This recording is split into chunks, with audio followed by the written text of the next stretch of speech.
Good morning all everyone, good morning. Sound check करो, video quality check करो।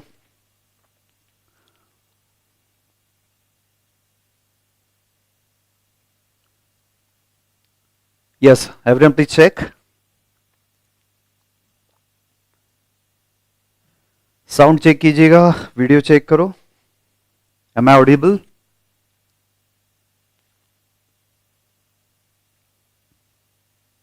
All good? अरे reply नहीं आ रहा है, जल्दी जल्दी बताइएगा।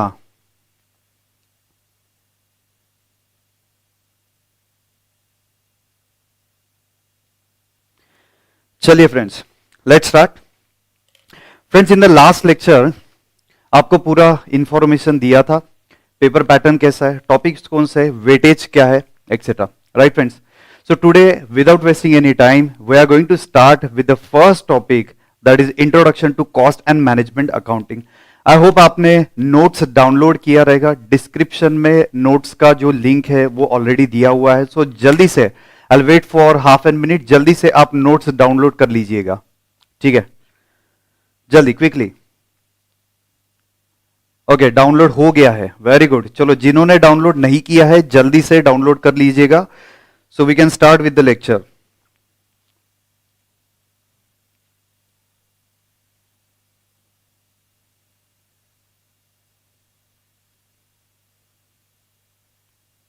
चलिए, ओके, डाउनलोड हो चुका है, वेरी गुड।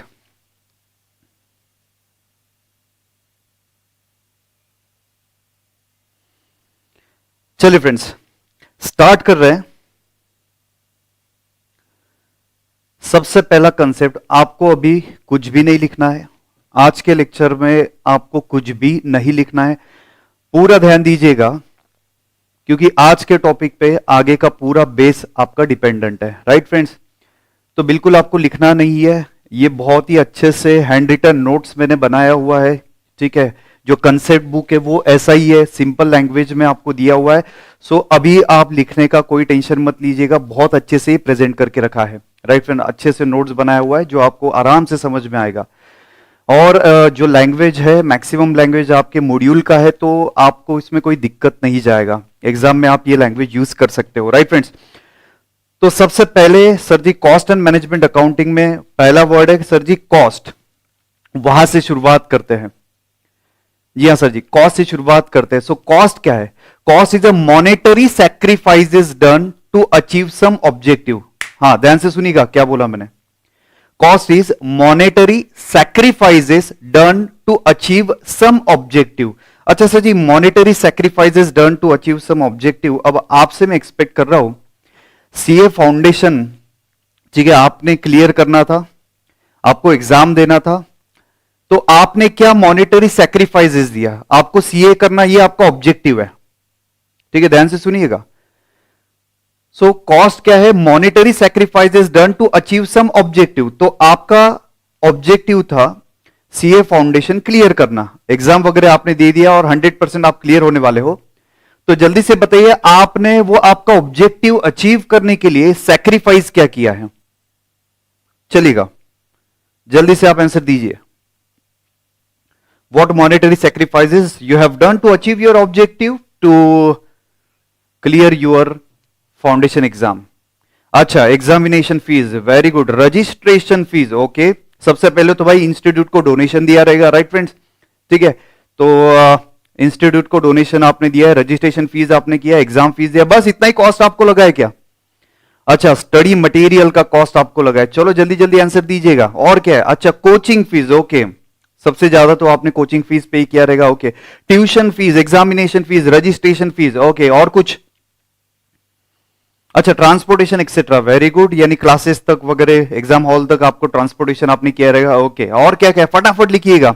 कोचिंग फीस हो गया है, बुक्स हो गया है। अच्छा, PG rent, okay. Tarun ji बोल रहे पीजी का रेंट पे किया। ओके, एकोमोडेशन चार्जेस, किसी और सिटी में अगर आपने फाउंडेशन का क्लास लिया रहेगा तो पीजी रेंट आपने पे किया। Okay, examination, okay, printing stationery, very good, क्या बात है, जबरदस्त। Class fees, scanner cost, okay. अरे रितेश जी बोल रहे सर जी हमने हमारा टाइम दे दिया, सबसे बड़ी बात आपने दे दी, वेरी गुड, चलेगा। अच्छा, internet pack, very good. Stationery, अच्छा, mess and rent, okay, food का एक्सपेंसेस आपको लगा किसी और सिटी में अगर आप रहते रहेंगे, वेरी गुड। टाइम सेक्रीफाइस किया, अच्छा, फ्रेंड सेक्रीफाइस किया, पार्टी सेक्रीफाइस किया, क्या बात है, बहुत सेक्रीफाइस किया रितेश जी, ओके, चलेगा। मिसलेनियस एक्सपेंसेस, पूजा जी बोल रहे miscellaneous expenses, okay. Transportation expenses, चलेगा। अब रिपीटेटिव आ रहा है, internet charges of the course, right friend, चलिए। तो फ्रेंड्स एक सिंपल डेफिनेशन हमने सीखा, कॉस्ट क्या है, तो cost is a monetary sacrifice is done to achieve some objective. Sir ji objective क्या हो सकता है, ऑब्जेक्टिव दो टाइप का है। पहला ऑब्जेक्टिव है you can manufacture the goods. आपका एक ऑब्जेक्टिव क्या हो सकता है, सपोज हम लोग फैक्ट्री के बारे में अभी सोचेंगे, तो you can manufacture the goods और you can provide the service. So मेरे जैसे लोग सर्विस प्रोवाइड कर रहे हैं, चार्टर्ड अकाउंटेंट सर्विस प्रोवाइड कर रहा है, या फिर मैन्युफैक्चरर आप हो सकते हैं। तो गुड्स मैन्युफैक्चर करने के लिए या सर्विस रेंडर करने के लिए जो जो मॉनेटरी सैक्रिफाइसेस आपने दिए हैं, ठीक है, उसको हम लोग बोलेंगे कॉस्ट। कितना सिंपल डेफिनेशन है, monetary sacrifices done to achieve some objective. उसके आगे क्या दिया एक बार चेक कीजिएगा sir, cost is amount of resources given up to manufacture the goods और सर्विसेज, ओके, चलिएगा। अब मैं आपसे एक क्वेश्चन पूछ रहा हूं, ठीक है, अब जल्दी जल्दी से आप आंसर देंगे, राइट फ्रेंड्स। ये जो मोबाइल है, सपोज मोबाइल मैन्युफैक्चरिंग कंपनी है, आपका मोबाइल मैन्युफैक्चरिंग कंपनी है, तो ये मोबाइल मैन्युफैक्चर करने के लिए आपको क्या लगता है क्या क्या मॉनेटरी सैक्रिफाइसेस आपने दिया रहेगा। ये मोबाइल मैन्युफैक्चर करना था, आपने मॉनेटरी सैक्रिफाइसेस क्या क्या किया है, so that we can understand the cost. चलिए चलिए फटाफट से, अब मुझे इसका आंसर चाहिए। What is the monetary sacrifices you have done if you are a manufacturer of this phone. आप फोन मैन्युफैक्चर कर रहे हो, मॉनेटरी सैक्रिफाइसेस बताइएगा, चलो जल्दी जल्दी एक साथ मुझे चाहिए, एक एक मत बताइए कि मटेरियल लगेगा एक्सेट्रा, एक फटाफट आप मुझे एक बताइएगा। Okay okay, very good. कोई बोल रहा है कि कैमरा मुझे लगेगा, ओके, ये मैन्युफैक्चर करने के लिए कैमरा लगेगा। सपोज मैं खुद कैमरा मैन्युफैक्चर करूंगा या किसी और से ये कैमरा में परचेज करूंगा, ओके ओके। रॉ मटेरियल लगेगा, वेरी गुड, रॉ मटेरियल लगेगा, जैसे ग्लास लगेगा, बैटरी इसमें लगने वाला है, या फिर ये जो मेटल है एक्सेट्रा वो लगने वाला है, ओके। उसके बाद ओके, इलेक्ट्रिसिटी बिल लगेगा, ओके, वेरी गुड, रेंट लगेगा, इलेक्ट्रिसिटी लगेगा, लेबर लगेगा, कैपिटल इन्वेस्टमेंट करना पड़ेगा, ओके।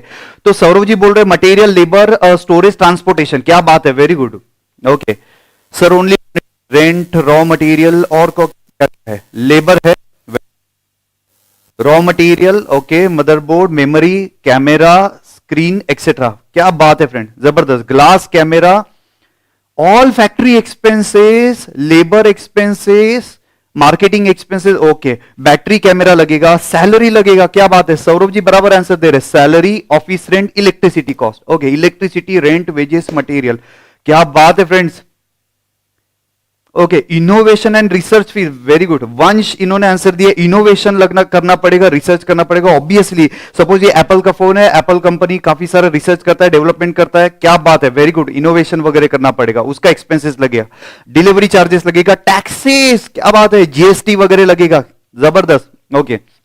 उसके बाद spare part, very good, spare part expenses लगेगा, ओके। पेटेंट का कॉस्ट, क्या बात है, अगर सॉफ्टवेयर वगैरह किसी और से मैंने लिया रहेगा तो पेटेंट और कॉपीराइट पे करना पड़ेगा, रॉयल्टी पे करना पड़ेगा, शाबाश। आकांक्षा जी एंड भावेश इन्होंने बोला कि रॉयल्टी पे करना पड़ेगा, पेटेंट्स पे करना पड़ेगा, क्या बात। इंटरेस्ट कॉस्ट, ठीक है, मुकुल जी इंटरेस्ट कॉस्ट बाद में डिस्कस करता हूं, ओके। प्रोसेसर का, एडवर्टाइजमेंट, ओके, सक्षम इन्होंने बहुत जबरदस्त आंसर दिया है, एडवर्टाइजमेंट, ओके, चलेगा।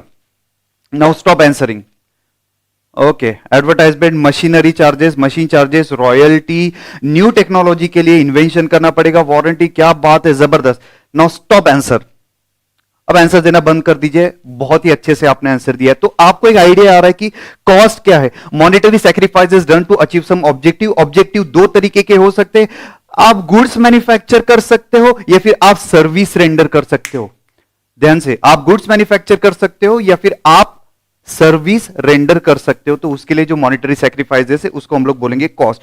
ये डेफिनेशन आने का चांसेस एग्जाम में बहुत ही कम है, लेकिन हम लोग कॉस्टिंग सीख रहे हैं, ठीक है। तो कॉस्ट, कॉस्टिंग, कॉस्ट अकाउंटिंग, ये बेसिक मीनिंग पता होना चाहिए। That's why I have taken this all this definition. लेकिन ये ओल्ड सिलेबस में 80s 90s में एक दो बार पूछा था, उसके बाद कभी भी ये थियरी क्वेश्चन पूछा नहीं है। ये अपने अंडरस्टैंडिंग के लिए है। आगे वेरी गुड, चलिए अब आगे बढ़ते हैं। एक छोटा सा डेफिनेशन है फ्रेंड्स, कॉस्टिंग। ओके, कॉस्टिंग क्या है? तो technique and process of ascertainment of cost. Technique and process of ascertainment of cost. जैसे आप अकाउंटिंग करते हो तो कुछ टेक्निक है, कुछ प्रोसेस है, उससे आप अकाउंटिंग करते हो, वैसे ही कॉस्टिंग है।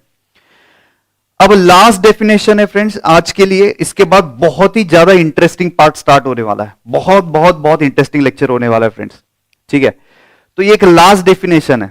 कॉस्ट हो गया, कॉस्टिंग हो गया, अब आ गया आपका कॉस्ट अकाउंटिंग।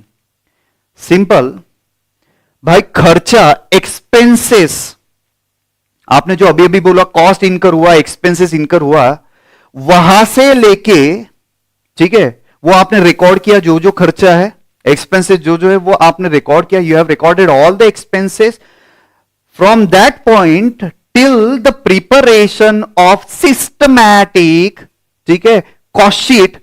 जो जो प्रोसेस आप करते हो वो कॉस्ट अकाउंटिंग है। ओके, लास्ट लेक्चर में मैंने आपको बताया था अल्टीमेट एम क्या है कॉस्टिंग में, कॉस्ट शीट प्रिपेयर करना, ठीक है। तो खर्चा रिकॉर्ड करने से प्रेजेंटेशन ऑफ कॉस्ट शीट, जो जो आप स्टेप परफॉर्म करते हैं, it is a cost accounting. काफी सिंपल डेफिनेशन था। देखिए, the process of accounting for cost which begins with recording of income expenditure. पहले खर्चा वगैरह रिकॉर्ड किया और उसके बाद एक प्रिपरेशन किया, पीरियोडिकल स्टेटमेंट। हम लोग कॉस्टिंग में क्या प्रिपेयर करने वाले? We are going to prepare cost sheet. Okay, चलिएगा फ्रेंड्स, ये तीन डेफिनेशन कवर कर लिया, ठीक है। बोलते रहिएगा, तीन डेफिनेशन कौन सा था? सबसे पहला डेफिनेशन था आपका कॉस्ट। कॉस्ट क्या है? Monetary sacrifices done to some objective. दूसरा डेफिनेशन हमने कंप्लीट किया, दैट इज कॉस्टिंग, ठीक है, technique and process of ascertainment of cost, ठीक है। आगे आगे समझेगा ये कैसे कैसे वर्कआउट होता है। And cost accounting, cost accounting क्या है? खर्चा रिकॉर्ड करने से लेके एक पीरियोडिकली कॉस्ट शीट बनाने तक जो जो स्टेप्स आप परफॉर्म करते हैं वो कॉस्ट अकाउंटिंग है। चलिएगा, तो आप बोलेंगे सर स्टार्टिंग से लेके, यानी खर्चा रिकॉर्ड करने से लेके जो फाइनल अकाउंट वगैरह हम लोग प्रिपेयर करते हैं, ये तो हम लोग नॉर्मल अकाउंट्स में भी करते हैं। तो ये नॉर्मल अकाउंटिंग में और कॉस्ट अकाउंटिंग में क्या डिफरेंस है? ये क्वेश्चन तो आना चाहिए, क्योंकि खर्चा वहां पे ही रिकॉर्ड करते हैं। Trading profit and loss account आप वहां पे भी प्रिपेयर करते हो, पीरियोडिकल स्टेटमेंट आप वहां पे भी प्रिपेयर करते हो। तो सर ये डबल मेहनत क्यों करना? हम लोग ऑलरेडी अकाउंट्स प्रिपेयर करें, सारे कंपनीज के लिए, सारे फैक्ट्रीज के लिए, ऑर्गेनाइजेशन के लिए अकाउंट्स मेंटेन करना कंपलसरी है। तो ये कॉस्ट अकाउंट करना क्यों इंपॉर्टेंट है? तो आपसे मैं अभी एक जबरदस्त क्वेश्चन पूछने वाला हूं, ध्यान से सुनिएगा फ्रेंड्स, ध्यान से सुनिएगा। अब बहुत ही इंटरेस्टिंग पार्ट स्टार्ट हो रहा है। ओके सर, आपके सामने, सर आपके सामने, फ्रेंड्स आपके सामने मेरी ऑर्गेनाइजेशन का, ठीक है, मैं मोबाइल मैन्युफैक्चर कर रहा हूं, मेरे ऑर्गेनाइजेशन का एक प्रॉफिट का स्टेटमेंट दिया, एक सिंपल लैंग्वेज में दिया कि सेल्स है, कॉस्ट है और प्रॉफिट है, और profit percentage on cost, profit percentage etcetera on sales etcetera, ये दिया हुआ है, राइट फ्रेंड्स। अब ध्यान से सुनिएगा, आपका जो नॉर्मल अकाउंटिंग आप करते हो वहां से मैंने ये डेटा उठाया है। मैंने 5 लाख रुपए का सेल्स किया है, ध्यान से सुनिएगा फ्रेंड्स, मैंने 5 लाख रुपए का सेल्स किया है, ठीक है। मेरी जो कॉस्ट है वो 4 लाख रुपए की कॉस्ट है। 1 लाख रुपए का मेरा ऑब्वियसली प्रॉफिट आएगा। एक सिंपल फॉर्मूला हमने पढ़ा था, प्रॉफिट कैसे आता है? Sales minus cost is equal to profit. Okay boss, profit percentage on sales, तो 1 lakh divided by 5 lakh, 20% profit percentage on sales है, ठीक है। आपको क्या लग रहा है मेरा परफॉर्मेंस कैसा था? चलिए आप आंसर दीजिएगा, मेरा कंपनी कैसा है? 20% का प्रॉफिट आ रहा है, 20% का प्रॉफिट आ रहा है। जी हां, जल्दी से आप बताइएगा मेरा परफॉर्मेंस कैसा है? आपको क्या लग रहा है, ठीक परफॉर्मेंस है या फिर घटिया कंपनी है मेरा, या एवरेज कंपनी, क्या लग रहा है? अगर मैं आपको बता दूं, अगर मैं एफडी में इन्वेस्टमेंट करता, फिक्स डिपॉजिट में इन्वेस्टमेंट करता या फिर किसी म्यूचुअल फंड में इन्वेस्टमेंट करता, तो मुझे कुछ रिटर्न 5-10% के बीच में कुछ तो भी रिटर्न आता था। यहां पे मैंने कॉस्ट में 4 लाख रुपए इन्वेस्ट किया, ठीक है, मुझे 1 लाख का नहीं, मेरे कॉस्ट पे 25% का रिटर्न है। यही 4 लाख रुपए में किसी और जगह पे इन्वेस्ट करता था तो 10 लाख रुपए, सॉरी, मुझे 5 to 10% का कुछ प्रॉफिट आता था। तो आपको क्या लग रहा है मेरे कंपनी का परफॉर्मेंस कैसा है? Okay, average company, good company, not sufficient data. क्या बात है रवि रंजन जी, जबरदस्त आंसर आपने दिया, not a sufficient data. Okay, average company है, गुड कंपनी, ठीक ही है सर। ओके, एवरेज है, गुड है। Okay, super normal profit, okay, अच्छा प्रॉफिट है, एवरेज है, गुड है, प्रॉफिट कमा रहे हो, हाँ, okay, good company, data sufficient नहीं है, एक्सीलेंट परफॉर्मेंस, ठीक है, okay, super normal performance, compare नहीं होगा। प्रीतेश जी बराबर आंसर दे रहे, कंपेयर नहीं हो रहा। मजा आ रहा है फ्रेंड लाइव बैच में? तो we need to see where you have incurred the cost of lakh. Okay, cost कहां पे लगा है वो देखना पड़ेगा। चलो अब आंसर देना बंद कर दीजिएगा, अब आंसर देना बंद कर दीजिएगा, ठीक है, मैंने काफी आंसर पढ़े हैं। अब आप मुझे बता दीजिएगा, with the help of this data मैं कुछ 5 डिसीजन लेना चाहता हूं मेरे ऑर्गेनाइजेशन के बारे में। कुछ भी आपको डिसीजन लेना है मेरे ऑर्गेनाइजेशन के बारे में। Suppose you are managing director, ठीक है, आप मैनेजिंग डायरेक्टर हो और आपको यह कंपनी का डेटा सामने है, आप क्या डिसीजन लेंगे? कुछ भी आपको लगता है बंद करना है, बंद कर दे भाई, स्क्रैप में डालना है, स्क्रैप में डाल दे। आप मुझे कुछ 2, 4, 5 डिसीजन लेके बताइएगा। ओके, कृष्णन कुमार, इन्होंने आंसर दिया है सेल इंक्रीज करो, वेरी गुड। ओके, केशा, इन्होंने आंसर दिया है कि it is a individual concern. Okay, यानी इंडिविजुअली ये अलग अलग आंसर हो सकता है। Okay okay, very good. Anushka ji, इन्होंने आंसर दिया है भाई कॉस्ट रिडक्शन कर लो boss. Okay, economy of sale required, okay, economy of scale रहेगा शायद। ओके, नेक्स्ट, कंटिन्यू करना चाहिए, वेरी गुड। दीपिका जी बोल रहे कंटिन्यू करो सर, अच्छा प्रॉफिट है, 20% का प्रॉफिट है, कंटिन्यू करना चाहिए। सेल इंक्रीज करना चाहिए, sale must be increase. Cost reduction करना चाहिए, सेल करो, छापो सर। ओके, कॉस्ट कंट्रोल करना चाहिए, सेल बढ़ाना चाहिए। दिव्या, इन्होंने आंसर दिया, Divya Lalwani ji. Okay, cost control करना चाहिए, सेल इंक्रीज करना चाहिए, परफेक्ट। कॉस्ट रिडक्शन करना चाहिए।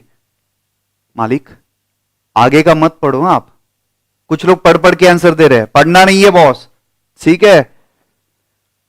Okay, keep running and increasing, अच्छा, मार्केटिंग करना चाहिए, बिजनेस कंटिन्यू करना चाहिए, अच्छा, प्रॉपर एलोकेशन ऑफ रिसोर्सेस होना चाहिए। ओके,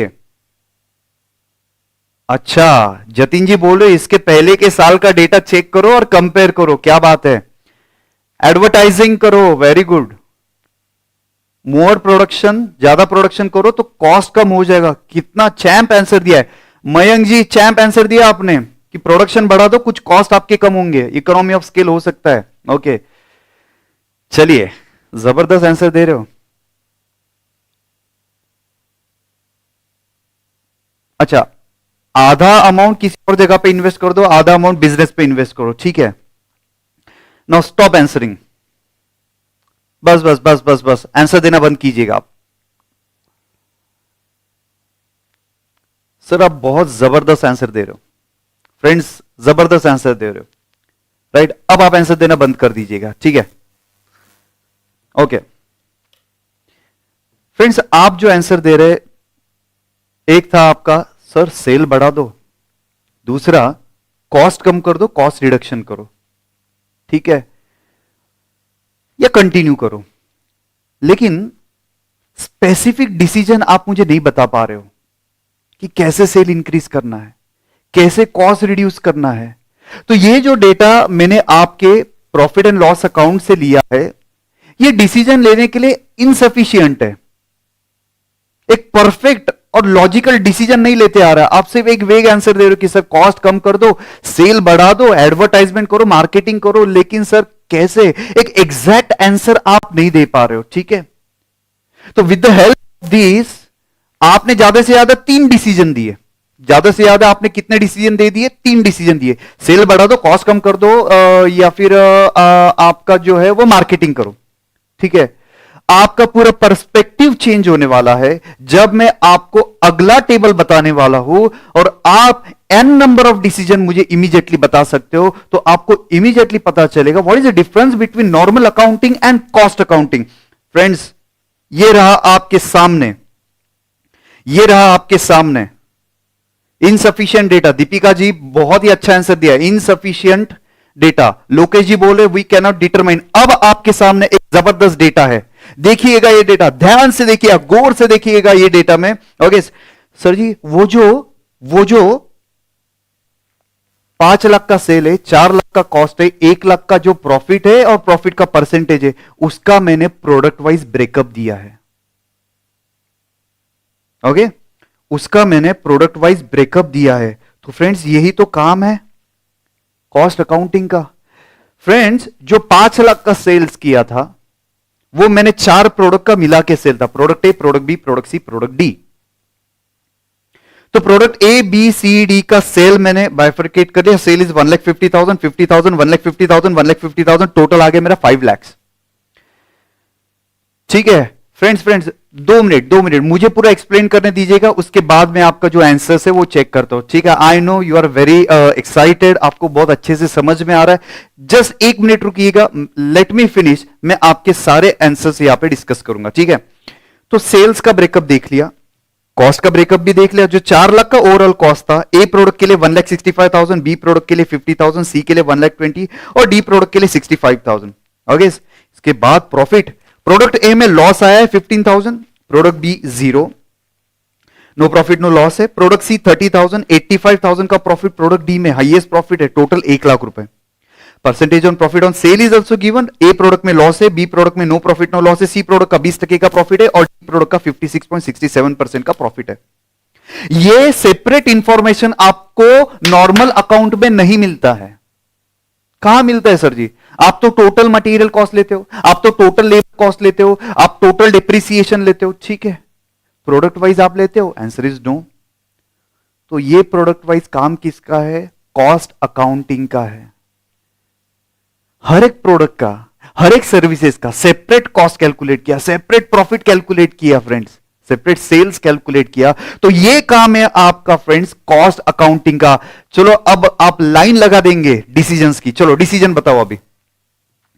ओके, काफी सारे आंसर पहले ही आ गया था। ओके चलो, मैक्सिमम स्टूडेंट आंसर दे रहे हैं फ्रेंड्स की स्टॉप प्रोड्यूसिंग ए। क्या बात है, स्टॉप प्रोड्यूसिंग ए, ए मैन्युफैक्चर करना बंद कर दीजिएगा। ठीक है, उसके बाद आपका आंसर आ रहा है कि we must produce more of D.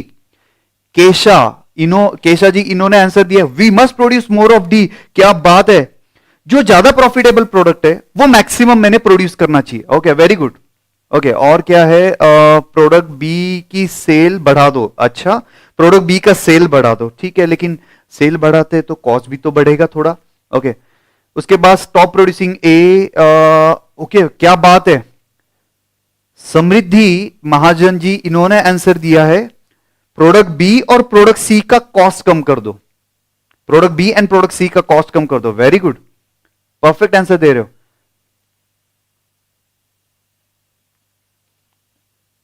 आकांक्षा जी इन्होंने आंसर दिया है if demand of product A is more then continue with cost reduction for goodwill concern.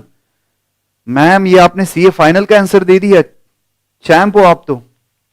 ये सीए फाइनल में एक्सपेक्टेड है ऐसे आंसर्स, जबरदस्त है आप लोग। ओके, तो इन्होंने आंसर दे दिया कि भाई कुछ गुडविल भी तो रहता है सर।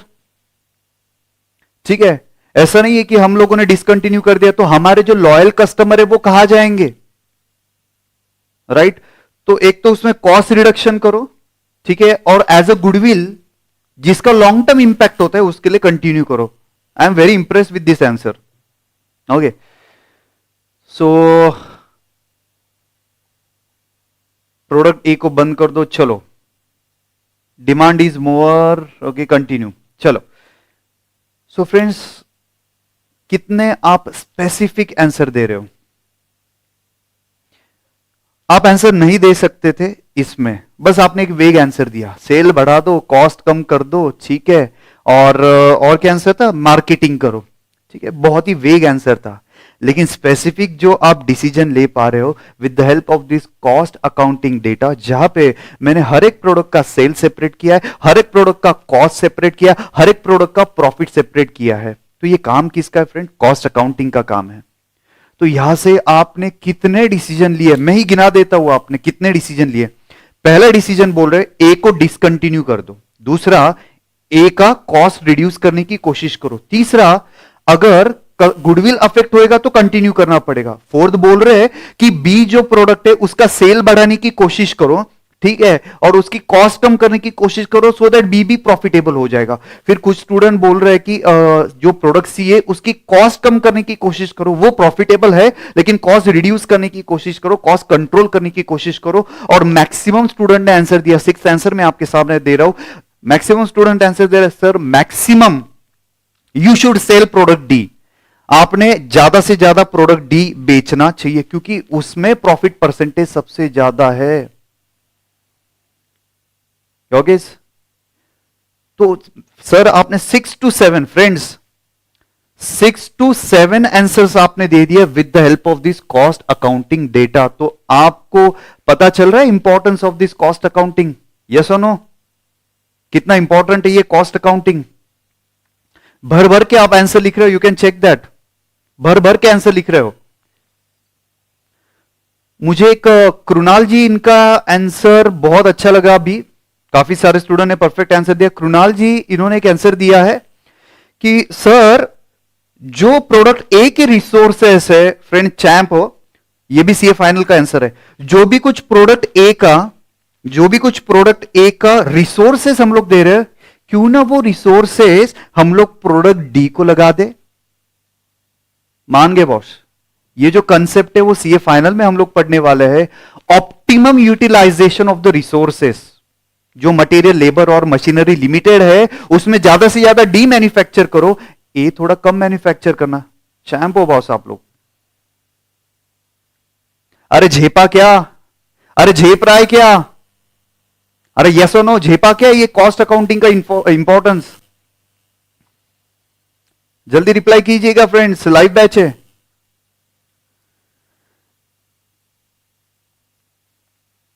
चलो ओके, प्रोडक्ट ए की रिसोर्स बी सी डी में लगा सकते हो, परफेक्ट सर। अरे तोड़ मालिक, समझ में आ रहा है क्या? बिग यस, ओके, रिसोर्सेज लगा दो, बराबर है, ए के रिसोर्सेज बी और सी में लगा दो, परफेक्ट है सर, समझ में आया बॉस?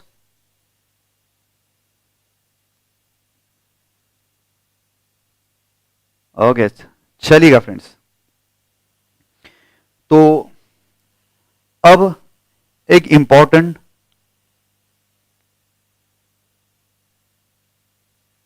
बहुत मजा आ रहा है, अरे फ्रेंड्स कॉस्टिंग, मैं बोल रहा हूं आपको, costing will be one of the favourite subject of yours. जबरदस्त मजा आएगा और जबरदस्त मार्क्स भी मिलेगा। चलेगा चैंप लोग, चलो नाउ स्टॉप मैसेजिंग, अब आगे बढ़ रहा हूं फ्रेंड्स। फ्रेंड्स अगला question important from exam point of view, ठीक है, अभी आप लिख लेना ये कि ये इंपॉर्टेंट है डी नंबर का, जैसे ही आपको नोट्स मिल जाएगा वहां पे आप मार्किंग कर देना, right friends. Objective of cost accounting, cost देखा, कॉस्टिंग देखा, कॉस्ट अकाउंटिंग देखा फ्रेंड्स, बराबर है। अब हम लोग देख रहे हैं कि ऑब्जेक्टिव क्या था ये कॉस्ट अकाउंटिंग का। तीन ऑब्जेक्टिव बहुत ही सिंपल है जो आप आराम से लिख सकेंगे। सबसे पहले है एसर्टेनमेंट ऑफ सेलिंग प्राइस। अगर मुझे सेलिंग प्राइस कैलकुलेट करना है तो वो हेल्प करेगा मुझे कॉस्ट अकाउंटिंग। सर अब आप मुझे बताइए कॉस्ट अकाउंटिंग कैसे हेल्प करेगा सेलिंग प्राइस डिसाइड करने के लिए? जनरली सेलिंग प्राइस कैसे आता है? एक नॉर्मल फ्रेंड्स, एकदम एकदम हम अपने को बेसिक नॉलेज अगर रहेगा, ठीक है, बता दीजिएगा सर। अरे बता दो, सेल्स जनरली सेलिंग प्राइस कैसे डिसाइड होता है? चलो, I am waiting for your answer. Generally selling price कैसे कैलकुलेट होता है? आपको जितना समझते हैं आप आंसर दीजिएगा। How to calculate that selling price? फटाफट आंसर दीजिए। क्या बात है कृष्णन, इन्होंने आंसर दिया कॉस्ट प्लस प्रॉफिट। क्या बात है फ्रेंड्स, आप पढ़ के आए हो क्या? सब लोग इतना जबरदस्त आंसर दे रहे हो फ्रेंड, चैंप लोग बैठे सब लोग। Okay, cost plus profit, cost plus profit. Okay, sales is equal to cost. Anishka ji, थोड़ा सा से कॉस्ट प्रॉफिट आना चाहिए, तो कॉस्ट प्लस प्रॉफिट आना चाहिए। ओके ओके, कॉस्ट अगर 100 है तो सेलिंग प्राइस 120 आना चाहिए, 20% profit. Okay, cost plus profit, perfect friend, very good. तो फ्रेंड्स, अगर आपको सेलिंग प्राइस कैलकुलेट करना है तो उसके लिए क्या लगेगा फ्रेंड? कॉस्ट लगेगा। तो क्या हेल्प कर रहा है friends? Cost accounting selling price calculate करने में हेल्प कर रहा है, कॉस्ट एसरटेनमेंट करने के लिए हेल्प कर रहा है। जैसे आपने ये टेबल में देखा, ये total cost was 4 lakh and that 4 lakh was distributed in product A, product B, product C, product D. Common cost हो सकता था फ्रेंड, फैक्ट्री का रेंट वगैरह कॉमन था, इलेक्ट्रिसिटी कॉमन था, सैलरी वगैरह, वेजेस सब कुछ कॉमन था। वो आपने सेग्रीगेट किया with the help of this costing. तो आप हर एक प्रोडक्ट का सेपरेट कॉस्ट कैलकुलेट कर सकते हैं, हर एक प्रोडक्ट का सेपरेट सेलिंग प्राइस कैलकुलेट कर सकते हैं। तो obviously if you have selling price, if you have cost, difference between the selling price is your profit. क्या बात है friend, difference between selling price and cost is your profit. तो ये तो आराम से आप एग्जाम में लिख सकते हो। ऑब्जेक्टिव ऑफ कॉस्ट अकाउंटिंग क्या है भाई? कॉस्ट कैलकुलेट करना, उसके बेसिस पे सेलिंग प्राइस कैलकुलेट करना। आप ही तो आंसर दे रहे हो, cost plus profit is equal to selling price. और एक बार कॉस्ट आ गया, सेलिंग प्राइस आ गया, तो उसके बाद क्या आएगा? हर एक प्रोडक्ट का, हर एक एक्टिविटी का, हर एक सर्विसेज का प्रॉफिट कैलकुलेट करने में वो हेल्प करेगा। ओके, इसके बाद आप में से काफी सारे लोगों ने आंसर दिया, सर सर कॉस्ट कंट्रोल करो एंड कॉस्ट रिड्यूस करो। क्या करो? कॉस्ट कंट्रोल करो, कॉस्ट रिड्यूस करो। ओके, काफी सारे लोगों ने आंसर दिया है कॉस्ट कंट्रोल करना चाहिए। अच्छा, कॉस्ट कंट्रोल कैसे होएगा? ध्यान से सुनिएगा। सबसे पहले स्टैंडर्ड सेट करो, सबसे पहले स्टैंडर्ड सेट करो, देन एक्चुअल कैलकुलेट करो, एक्चुअल परफॉर्मेंस चेक करो, कंपेयर कीजिएगा स्टैंडर्ड विथ एक्चुअल, कंपेयर कीजिएगा स्टैंडर्ड विद द एक्चुअल। अगर दोनों में डिफरेंस रहेगा तो उसको हम लोग बोलेंगे वरायंसेस। सिंपल लैंग्वेज में आप डिफरेंस बोल सकते हो। स्टैंडर्ड सेट किया, एक्चुअल कैलकुलेट किया, स्टैंडर्ड और एक्चुअल का कंपैरिजन किया, अगर डिफरेंसेस है तो वरायंसेस आया, और अगर वरायंसेस आता है तो कुछ एक्शन आप ले लीजिएगा। ठीक है, मैं एक सिंपल क्वेश्चन आपसे पूछ रहा हूं, आंसर एक्सपेक्ट कर रहा हूं आपसे, आंसर देते रहिएगा। आपने मटेरियल का स्टैंडर्ड कॉस्ट सोचा था 100 रुपीज, आपने एक्चुअल पे करके आ गए 110 रुपए। 100 रुपीज सोचा था, पे करके आ गए 110 रुपए। फ्रेंड्स, कंपेयर करने के बाद पता चल गया आपने एक्चुअल में 10 रुपए ज्यादा पे किया। आप क्या मैनेजरियल एक्शन लेंगे? You're a manager. चलो अब आंसर देते रहो, फटाफट आंसर चाहिए मुझे, फटाफट आंसर चाहिए मुझे। अच्छा, 10 रुपए का वरायंस आ रहा है, अरे आंसर दीजिएगा। अब आप मैनेजरियल एक्शन क्या लेंगे? अरे मैं आपका अकाउंटेंट हूं, मैंने ये डेटा निकाल के दिया है आपको, ठीक है, यू आर मालिक, आप मालिक हो तो भाई, एक बहुत बड़े कंपनी के आप मालिक हो। मैं इंफॉर्मेशन आपको दे रहा हूं कि मटेरियल हमने सेट किया था 100 रुपीज, 110 रुपए पे करके आ गए, 10 रुपए एक्स्ट्रा पे कर दिया, आप मैनेजरियल एक्शन क्या लेंगे बताइएगा? ओके, चैंप लोग हो तुम लोग। कुछ लोग बोल रहे सेलिंग प्राइस इंक्रीज करो, परफेक्ट है, वरायंस 10 रुपए का है, वरायंस मत बताइएगा, वो वरायंस मैंने ही आपको बोला है फ्रेंड्स, वरायंस मैंने ही आपको बोला है। अब आगे बढ़िएगा, क्या बात है, shifting to another supplier. Okay, अलग सप्लायर से परचेज करो। अच्छा, सेलिंग प्राइस 10 रुपए से बढ़ा दो।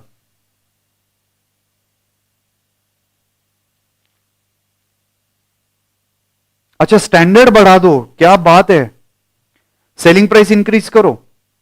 ओके। अच्छा, नेक्स्ट ऑर्डर करते वक्त ध्यान रखिएगा,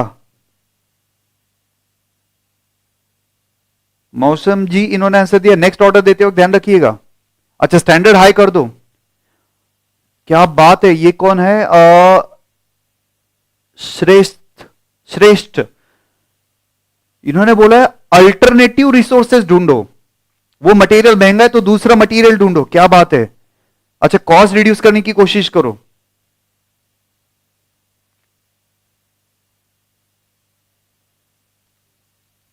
ओके, कम करने की, प्रॉफिट इंक्रीज करने की कोशिश करो सेलिंग प्राइस बढ़ाने से। अक्षय जी, चैंप, आप बोल रहे हो निगोशिएशन करो, ओके वेरी गुड, सप्लायर से निगोशिएशन करो नेक्स्ट टाइम से, ओके वेरी गुड, डिस्काउंट ये करो। सर आपने वो इकोनॉमी ऑफ स्केल इकोनॉमिक्स में पढ़ा था, थोड़े बल्क क्वांटिटी में अगर आप परचेस करेंगे तो आपको कॉस्ट कम लग सकता है, थोड़ा डिस्काउंट मिल सकता है, ठीक है, क्वांटिटी का डिस्काउंट आपको मिल ही सकता है, राइट फ्रेंड्स। हर्ज ने एक और करेक्ट आंसर दिया है कि नेक्स्ट बेस्ट अल्टरनेटिव, जबरदस्त आंसर दे रहे हो, ठीक है। तो समझ में आया फ्रेंड्स, कॉस्ट अकाउंटिंग में कॉस्ट कंट्रोल कैसे होएगा। सबसे पहले ओके ओके, आंसर देना बंद कर दीजिए, परफेक्ट है, परफेक्ट है, आप सभी लोगों के आंसर परफेक्ट है। ओके, आपका आंसर भी यही था, परफेक्ट है, बल्क क्वांटिटी में परचेस करो, एकदम परफेक्ट है। नेक्स्ट बेस्ट अल्टरनेटिव ईओक्यू, ठीक है, ईओक्यू अभी नए स्टूडेंट है तो इनको पता नहीं रहेगा, इसलिए मैं उसके बारे में नहीं बता रहा हूं, चलेगा फ्रेंड। 4 कॉस्ट अकाउंटिंग ऑब्जेक्टिव अपने कंप्लीट हो गया, कॉस्ट कैलकुलेट किया, सेलिंग प्राइस कैलकुलेट किया, प्रॉफिट कैलकुलेट किया, हर एक का, हर एक सर्विसेज का, हर एक एक्टिविटी का। 4 था कॉस्ट कंट्रोल किया। अच्छा, कॉस्ट कंट्रोल कैसे किया? पहले तो स्टैंडर्ड सेट किया, एक्चुअल कैलकुलेट किया, स्टैंडर्ड और एक्चुअल कंपेयर किया, अगर डिफरेंस है तो हमने उस पर कुछ मैनेजरियल एक्शन दिया। मैंने आपको एक छोटा सा मटेरियल का एग्जांपल दिया और आपने मुझे कम से कम 50 to 60 आंसर दे दिए, आगे तो ये कॉस्ट कंट्रोल हो सकता है। इसके बाद अगला कंसेप्ट है फ्रेंड्स, कॉस्ट रिडक्शन। अच्छा, कॉस्ट रिडक्शन क्या है? ये एक थियरी क्वेश्चन कम से कम अब तक 15 बार एग्जाम में आ चुका है। What is the difference between cost control and cost reduction? ये आगे हम लोग 3rd या 4th लेक्चर में डिस्कस करने वाले हैं, जब पूरा अपने को नॉलेज आ जाएगा, ठीक है। कॉस्ट रिडक्शन आप सिंपल ये समझिएगा, प्रोडक्ट का क्वालिटी अफेक्ट किए बिना, प्रोडक्ट का क्वालिटी अफेक्ट किए बिना, यूटिलिटी अफेक्ट किए बिना अगर आप कुछ कॉस्ट लॉन्ग टर्म में कम करते हो तो यह आएगा आपका cost reduction. Friends, cost control, अभी यही जो एग्जांपल है वो मैं कंटिन्यू रखता हूं, आपको बहुत अच्छे से समझ में आएगा। आगे फ्रेंड्स, ये जो मटेरियल था वो 110 रुपीज में मिल रहा था, तो आपने थोड़ा सस्ता कम क्वालिटी का मटेरियल परचेज किया, तो ये हो सकता है कॉस्ट कंट्रोल में, नहीं हो सकता कॉस्ट रिडक्शन में, क्योंकि क्वालिटी खराब नहीं होनी चाहिए। ये दोनों में डिफरेंस है। ओके, आगे बहुत अच्छे से हम लोग डिस्कस करने वाले हैं। Okay, next and last, assist the management in decision making. जी ऑब्जेक्टिव क्या है last? Assist management in decision making. आपने जो डिसीजन दिए वही डिसीजन में यहां पे लिख रहा हूं, आपने क्या क्या डिसीजन दिया। रिसोर्स यूटिलाइजेशन, अरे आपने आंसर दिया है, प्रोडक्ट ए के रिसोर्सेज प्रोडक्ट डी के लिए यूटिलाइज करो, प्रोडक्ट ए के रिसोर्सेज बी और सी के लिए यूटिलाइज करो। ओके, एग्जैक्टली कहां पे कॉस्ट कंट्रोल करना है, एग्जैक्टली कहां पे कॉस्ट रिडक्शन करना है, ठीक है। इसके बाद कितना मिक्स होना चाहिए कौन से प्रोडक्ट का, वो डिसीजन लेना है। आपने डिसीजन दिया भाई कंटिन्यू करना चाहिए या शट डाउन करना चाहिए, तो आपने जो आंसर दिया वही मैं लिख रहा हूं और आपने एकदम परफेक्ट आंसर दिया है, चैंप लोगों जैसा आपने आंसर दिया है, राइट फ्रेंड्स। तो क्या हो गया, 5 ऑब्जेक्टिव फिट कर दो, ये एग्जाम में आ सकता है, आप अच्छे से छाप के आएंगे फ्रेंड्स।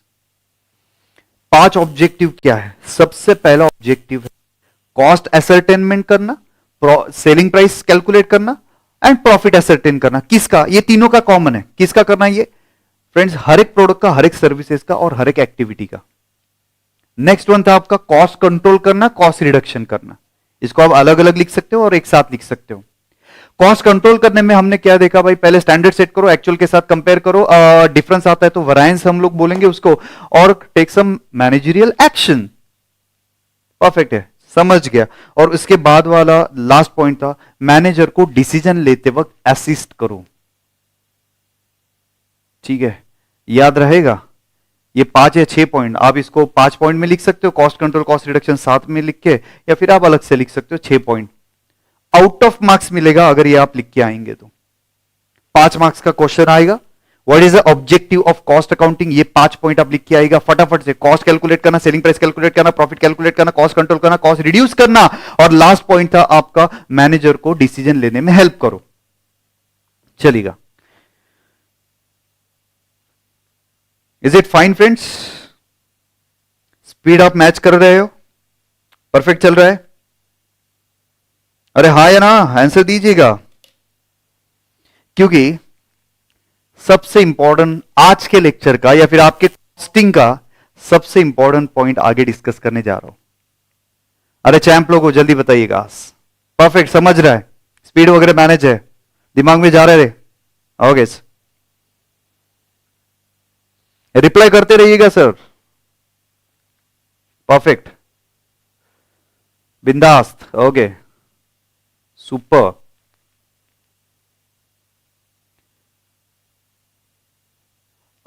दीपिका जी, ये जो नोट्स है ये डायरेक्टली आपको मिलने वाला है, ठीक है? तो आपको अगर बाद में शॉर्ट नोट्स बनाना है तो आप बना सकते हो, लेकिन ये मैं ऑलरेडी एज इट इज यही फॉन्ट में ऐसे ही इसमें आपको हैंड रिटन ही ये बुक मिलने वाला है, ठीक है? तो फिलहाल आप ध्यान दीजिएगा, आपको अगर लिखना है तो बाद में आप शॉर्ट पॉइंट्स निकाल सकते हो, लेकिन नो नीड, ये यानी ऑलरेडी अच्छे से बना के दिया है, ठीक है? अरे झेपा, अरे वाह, कौन है? प्रीतेश जी, इनको झेपा।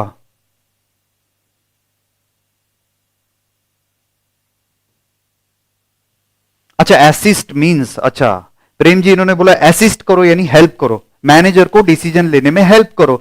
तो अगर उसके पास डेटा अवेलेबल रहेगा अच्छे से, ठीक है, तो वो डिसीजन अच्छे से ले सकता है। ओके,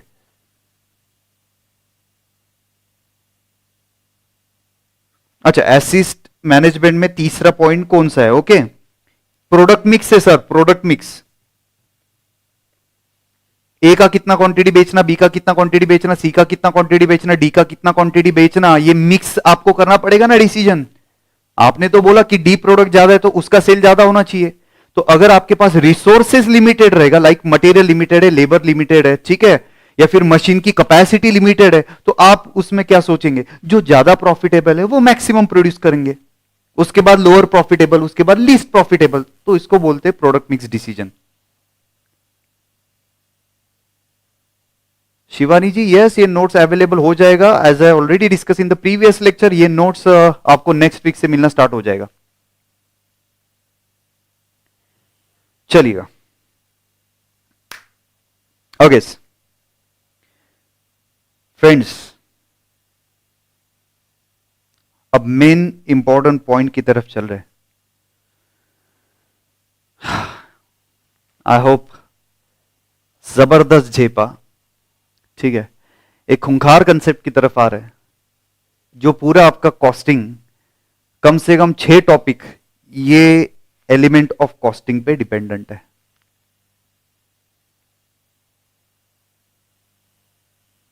चलिएगा, ध्यान से सुनिएगा। अब ये बुक्स के बारे में जो भी कुछ आप क्वेरी पूछ रहे हैं, I will answer that, don't worry at all. लेकिन एंड में अब सर थोड़ा इंटरेस्ट, बहुत इंटरेस्ट आ रहा है, ठीक है, student are very excited sir, अब आप जल्दी से आगे का पॉइंट पढ़ाओ, बहुत मजा आ रहा है, यहां तक तो बहुत अच्छे से समझा है, ठीक है, go ahead. Yes, I am Prinkal ji, yes yes yes yes, मजा आ रहा है, आगे जा रहे हैं। अब मुझे आपका 100% यहां पे अटेंशन चाहिए। आजू बाजू जो हो रहा है वो होने दीजिएगा, ठीक है, जो भी कुछ डिस्ट्रैक्शन चल रहा है वो होने दीजिएगा। अब आप यहां पे ध्यान दीजिएगा, कॉस्टशीट के 10 मार्क्स, कॉस्टशीट के 10 मार्क्स, बस ये चार्ट भी अगर आपको आ गया तो आप आराम से ये 10 मार्क्स स्कोर कर सकते हो, और आगे जितने भी टॉपिक है उसमें ये पॉइंट लगने वाला है आगे से। चलिए, एलिमेंट ऑफ कॉस्ट। बॉस, जो आपने मैंने थोड़ी देर पहले पूछा था कि ये जो मोबाइल था इसमें कौन सा कॉस्ट आ रहा है, तो कुछ लोगों ने आंसर दिया मटेरियल लगेगा सर जी, लेबर लगेगा, कुछ रेंट, फैक्ट्री रेंट वगैरह खर्चा लगेगा, मार्केटिंग का खर्चा लगेगा। ठीक है, तो सर इसका कोई सिस्टमैटिक नहीं है कि सर आप तो ऐसे कुछ भी कहां पे भी लिखेंगे? Answer is no friends. Systematically element of cost is divided into 3 part. पूरा कॉन्सेंट्रेशन चाहिए, पूरा कॉन्सेंट्रेशन यहां पे ध्यान से सुनिएगा। आपसे बात करो, आपसे या मत देखिएगा। चलिए friends, element of cost, there are 3 element of cost. एक है आपका मटेरियल कॉस्ट, दूसरा है आपका लेबर कॉस्ट, उसको हम लोग बोलेंगे employ, you can use the word labour और एम्प्लॉय कॉस्ट। ठीक है, और तीसरा है एक्सपेंसेस। तो जितने भी खर्चे के एग्जाम्पल आपने मुझे दिए थे उसको हमें 3 पार्ट में कैटेगराइज करना है। एक हो सकता है आपका मटेरियल, दूसरा हो सकता है आपका लेबर और एम्प्लॉय या लेबर, जो भी कुछ आप वर्ड पसंद करो, और तीसरा है आपका एक्सपेंसेस। ठीक है सर, ध्यान से सुनिएगा, material, labour and expenses. Okay sir, समझ गया, आगे बढ़ो जल्दी सर, मजा आ रहा है। तो नेक्स्ट पार्ट है फ्रेंड्स, हर एक category is divided into 2 part. First part is a direct material, another part is a indirect material. Direct labor, indirect labor. Direct expenses, indirect expenses. ठीक है, टेंशन मत लो, आगे पूरा एक्सप्लेन करने वाला हूं, डायरेक्ट क्या है इनडायरेक्ट क्या है, इस पे क्वेश्चन आता है एग्जाम में आगे। फिलहाल जस्ट मैं आपको बाइफर्केशन बता रहा हूं। पहले तो 3 मेजर एलिमेंट थे, मटेरियल, लेबर एंड एक्सपेंसेस, फिर उसमें 2 कैटेगरी है, direct indirect, direct indirect, direct indirect, direct material, indirect material, direct labour, indirect labour, direct expenses, indirect expenses. ठीक है, अब मेरे जो लाल पेन से लिखा हुआ है, देखिएगा, इसको मैंने आगे कहां पे क्लब किया है? मैंने इसको क्लब किया फ्रेंड ओवरहेड, सर के ऊपर से जाता है। बिल्कुल नहीं फ्रेंड्स, क्या है, ध्यान से सुनिएगा। Indirect material, indirect expenses and indirect labour, वो कहां पे जाने वाला है? आपका ओवरहेड्स। ठीक है, कितना सिंपल है। मटेरियल दो, डायरेक्ट इंडायरेक्ट, लेबर दो, डायरेक्ट इंडायरेक्ट, एक्सपेंसेस दो, डायरेक्ट और इनडायरेक्ट, और जितने भी इनडायरेक्ट मटेरियल, इनडायरेक्ट लेबर और इनडायरेक्ट एक्सपेंसेस है, that we are going to bifurcate into only one head, that is overheads. Overhead सब किधर जाएगा? ओवरहेड। ओके, और ओवरहेड की 3 कैटेगरी, ओवरहेड का 3 category. Okay, production overhead, administration overhead and selling and distribution overhead. Production overhead, administration overhead and selling and distribution overhead. Friends, factory को, आपका जो company है उसको मैं 3 कैटेगरी में डिवाइड करता हूं। ठीक है, एकदम सिंपल समझने के लिए। एक रहेगा आपका प्रोडक्शन फ्लोर, जहां पे रॉ मटेरियल से फाइनल प्रोडक्ट प्रोड्यूस होता है। दूसरा रहेगा आपका एडमिनिस्ट्रेशन। अच्छा, एडमिनिस्ट्रेशन का मतलब क्या है? एक ऑफिस आप एनालाइज कीजिएगा, हर एक फैक्ट्री में एक ऑफिस तो रहेगा फैक्ट्री का, जहां पे मैनेजमेंट वगैरह होएगा, ऑडिटर्स बैठेंगे, अकाउंटेंट बैठेंगे, ठीक है, मैनेजिंग डायरेक्टर्स बैठेंगे। ठीक है, वो एक हो गया आपका ऑफिस। और एक हो गया सर आपका आउटलेट। अच्छा, आउटलेट का मतलब क्या है?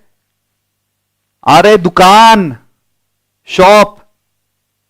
ठीक है, तो फ्रेंड आपका जो इनडायरेक्ट एक्सपेंसेस है वो कहां कहां पे लग सकता है? एक तो आपको फैक्ट्री में लग सकता है, या फिर आपको ऑफिस में लग सकता है, या फिर जहां से आप गुड्स बेच रहे हो वहां पे आपको इनडायरेक्ट मटेरियल, इनडायरेक्ट लेबर और इनडायरेक्ट एक्सपेंसेस लग सकता है। ठीक है, एक बार वापस से आप चेक कीजिएगा, फिर मैं आगे बढ़ता हूं, एक एक पॉइंट को मैं डिस्कस करूंगा। डायरेक्ट मटेरियल क्या है, इनडायरेक्ट मटेरियल क्या है, इनडायरेक्ट एक्सपेंसेस क्या है, सब कुछ डिटेल में एक्सप्लेन करूंगा। पहले तो एक बार ये चार्ट आप देख लीजिएगा सर।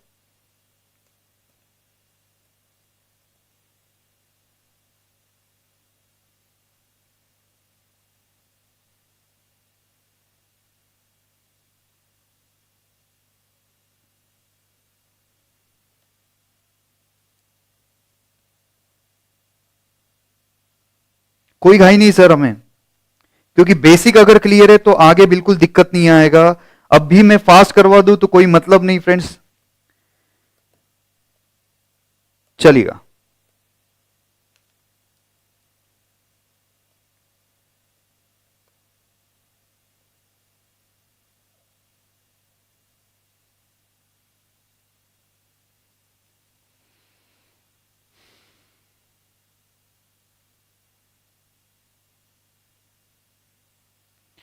अच्छा वेरी गुड। मौसम जी बोल रहे कि ओवरहेड को इनडायरेक्ट कॉस्ट बोल सकते हैं, yes it is an indirect cost. आगे मैं बता रहा हूं, ओवरहेड को सिंपली हम लोग बोलेंगे इनडायरेक्ट कॉस्ट। चलिएगा ओके। चैंप लोग, आपसे बात करो चैंप लोग। एलिमेंट ऑफ कॉस्ट अगर आपको किसी ने पूछा तो मेजर 3 एलिमेंट है, आप बोलते रहेगा फ्रेंड्स। एलिमेंट ऑफ कॉस्ट 3 है, मटेरियल, लेबर, एम्प्लॉय एंड आपका आएगा एक्सपेंसेस।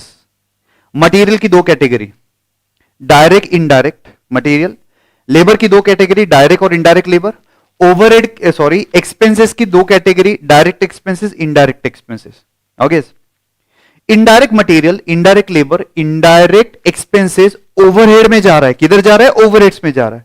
और ओवरहेड 3 जगह पे लग सकते हैं, इनडायरेक्ट कॉस्ट 3 जगह पे लग सकता है। फैक्ट्री में लग सकता है, एडमिनिस्ट्रेशन यानी आपके ऑफिस में लग सकता है, या फिर सेलिंग एंड डिस्ट्रीब्यूशन जहां से आप गुड्स बेच रहे हो वहां से लग सकता है।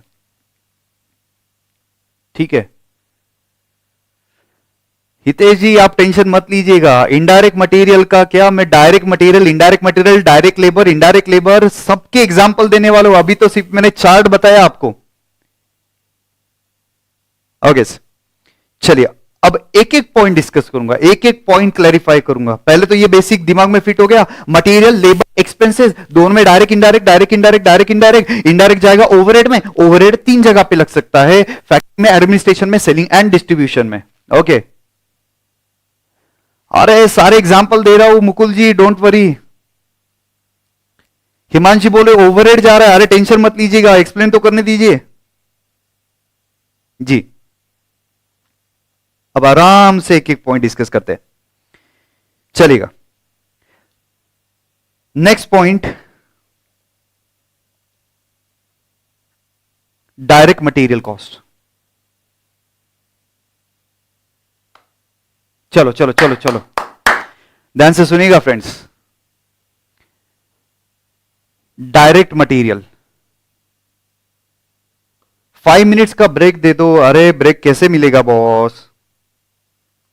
चलो यहां पे ध्यान दीजिएगा, concentrate concentrate sir. Direct material explain कर रहा हूं। Direct material cost, point number 1, material which is directly consume, जिसका प्रोडक्शन के साथ डायरेक्ट रिलेशनशिप है। अच्छा डायरेक्ट रिलेशनशिप का मतलब क्या है? अगर प्रोडक्शन बढ़ेगा तो मटेरियल बढ़ेगा, अगर प्रोडक्शन कम होएगा तो आपका मटेरियल कम लगेगा, तो ये आपका डायरेक्ट मटेरियल है।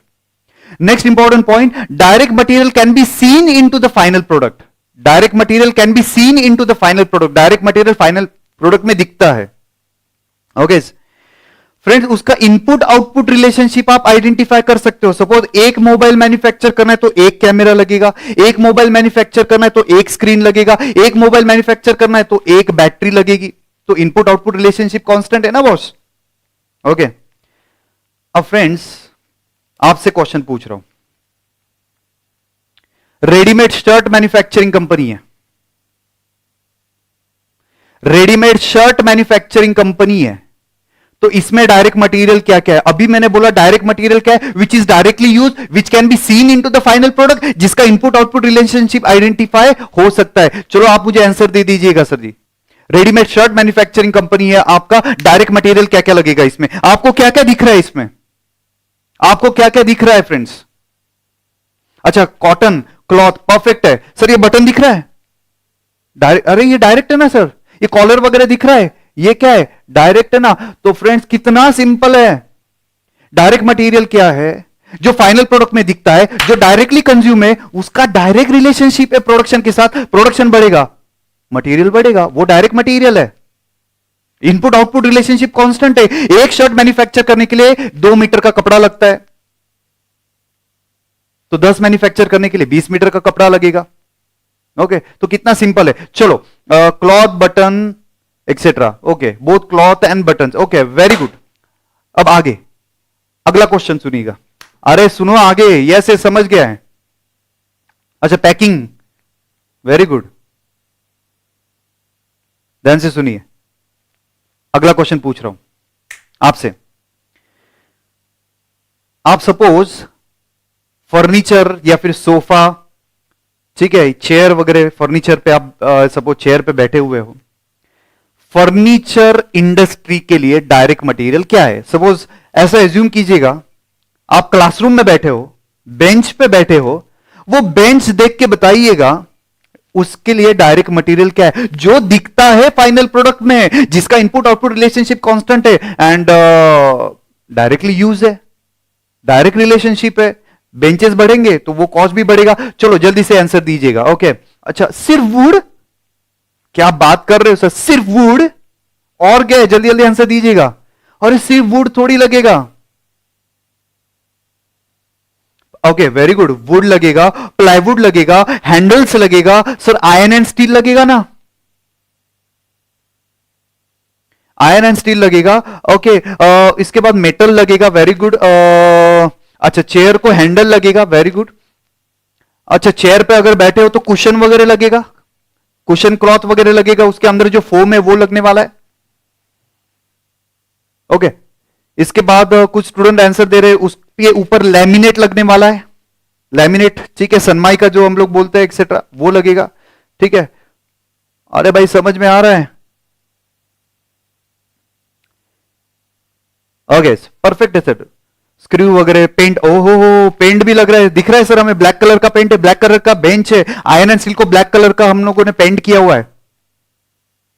अच्छा, व्हील्स लगेगा, चेयर, चेयर पे बैठे हो तो व्हील्स रहेगा, वेरी गुड, परफेक्ट है, परफेक्ट सर। चलो अब अगला क्वेश्चन आपसे पूछ रहा हूं डायरेक्ट मटेरियल का, फटाफट आंसर दीजिएगा। अब मुझे फर्नीचर पे आंसर मत दीजिएगा, अब मुझे अगला,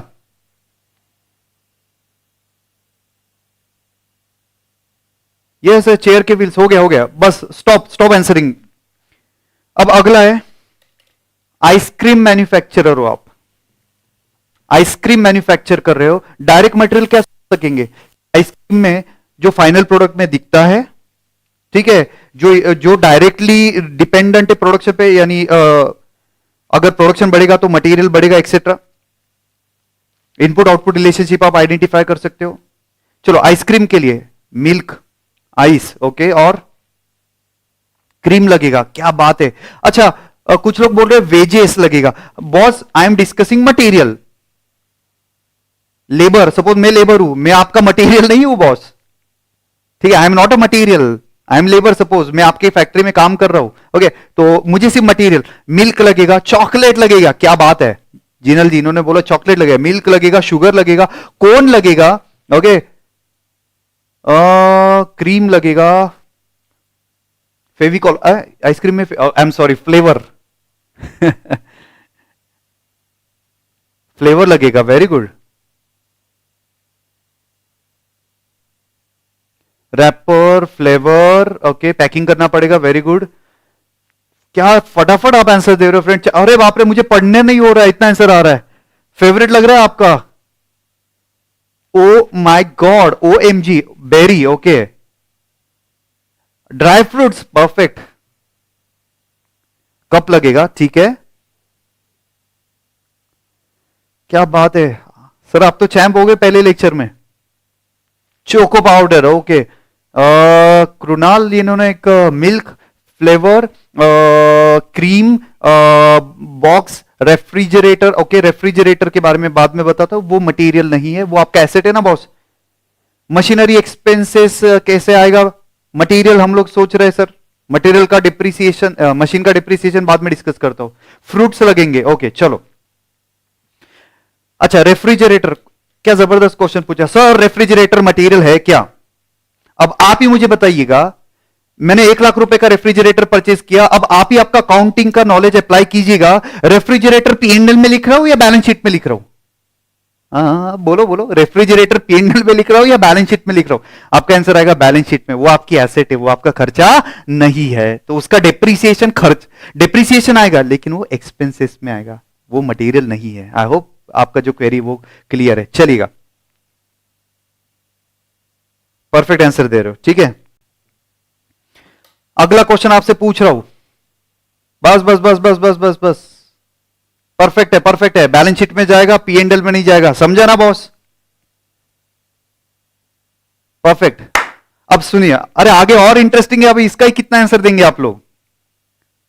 ओके, नो प्रॉब्लम कृणाल, चलता है बॉस। ओके, चलो अब ध्यान दीजिएगा फ्रेंड्स, अगला पॉइंट डिस्कस करने जा रहा हूं। फ्रेंड्स, आपका बुक्स मैन्युफैक्चरिंग कंपनी है, अब बुक्स मैन्युफैक्चर कर रहे हो, बुक्स प्रिंटिंग वगैरह करते हो, डायरेक्ट मटेरियल बताइएगा। मैं सिर्फ 5 आंसर लेने वाला हूं, उसके बाद आगे बढ़ने वाला, क्योंकि आप बहुत आंसर दे रहे हो फ्रेंड्स। फटाफट, अगर आप बुक्स मैन्युफैक्चरिंग कंपनी हो, बुक्स अगर आप प्रिंट करवाते हो, तो आपके लिए डायरेक्ट मटेरियल क्या रहेगा? अरे आगे और मजा लीजिएगा, जल्दी बताइएगा। बुक्स अगर आप मैन्युफैक्चर कर रहे हो तो क्या क्या लगने वाला है? पेजेस लगने वाला है, ओके वेरी गुड। लैमिनेशन के लिए वो जो प्लास्टिक है वो लगने वाला है, okay sir don't you think so? Ink लगने वाला है, परफेक्ट, इंक भी आ रहा है। अच्छा, प्रिंटिंग के लिए इंक लगेगा, पेपर लगेगा, और क्या है सर जी? सर वो ग्लू वगैरह पेस्ट करने के लिए, वो या फिर स्टिचेस लेते हैं एक्सेट्रा, वो भी लगेगा। पेपर कवर लगेगा, अच्छा स्टेपलर पिन लगेगा, ओके अगर स्टेपल कर रहे हो तो। कवर पेज लगेगा, इंक लगेगा, जेपा, ओके चलो आगे बढ़ रहे, answer over friends. Building manufacture नहीं, बिल्डिंग कंस्ट्रक्ट आप करते हो, चलो अब आगे आंसर दीजिएगा। बिल्डिंग कंस्ट्रक्ट करते हो, आपने आपका सपोज ऑफिस कंस्ट्रक्ट किया, तो चैंप लोग ये बताइएगा डायरेक्ट मटेरियल क्या क्या क्या लगेगा? बिल्डिंग में क्या क्या दिखता है विच can be seen into the final product? Direct relationship है, प्रोडक्शन बढ़ेगा तो वो मटेरियल भी बढ़ेगा, विच can be seen into the final product. Input output relationship constant है। अच्छा सीमेंट लगेगा, एक साथ आंसर लिखिएगा ना कि सीमेंट लगेगा, ब्रिक लगेगा, ठीक है, स्टोन्स वगैरह कुछ लगेंगे, और क्या है? टाइल्स लगेगा, कलर कलर कलर कलर भी तो लगेगा बॉस, ओके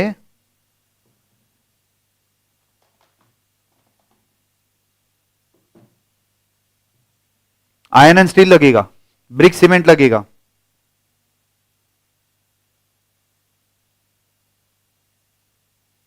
चलेगा, ओके परफेक्ट। तो फ्रेंड्स ये आपका काफी सारे एग्जाम्पल मैंने आपको दे दिया कि डायरेक्ट मटेरियल क्या है, समझ गया? तो आपको क्या लिखना है अगर एग्जाम में आता है तो? Material which is directly use for the production, उसका यूज वेरी करता है आपका आउटपुट के हिसाब से, यानी आउटपुट बढ़ेगा तो डायरेक्ट मटेरियल बढ़ेगा। जो मटेरियल फाइनल प्रोडक्ट में दिखता है विच can be seen into the final product, input output relationship identify कर सकते हो, और मैंने कुछ एग्जाम्पल दिया है। अब आगे बढ़ते हैं, मैंने कुछ हाईलाइट किया है, यस मैंने कुछ हाईलाइट किया है।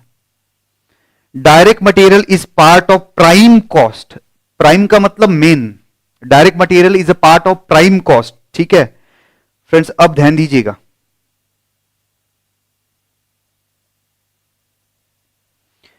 जैसे indirect material, indirect labour, indirect expenses overheads में जाता है, वैसे ही direct material, direct labour, direct expenses आपकी प्राइम कॉस्ट है। उसको नाम क्या दिया है कॉस्ट शीट में? प्राइम कॉस्ट है। मेन कॉस्ट है सर जी आपका प्राइम। मेन कॉस्ट क्या लगता है? मटेरियल लगता है, लेबर लगता है डायरेक्ट, और डायरेक्ट एक्सपेंसेस लगता है, तो ये है आपका प्राइम कॉस्ट, मेन कॉस्ट। तो direct material, direct labour, direct expenses जाएगा आपका प्राइम कॉस्ट में, indirect material, indirect labour, indirect expenses overheads में जाएगा। कितना सिंपल है!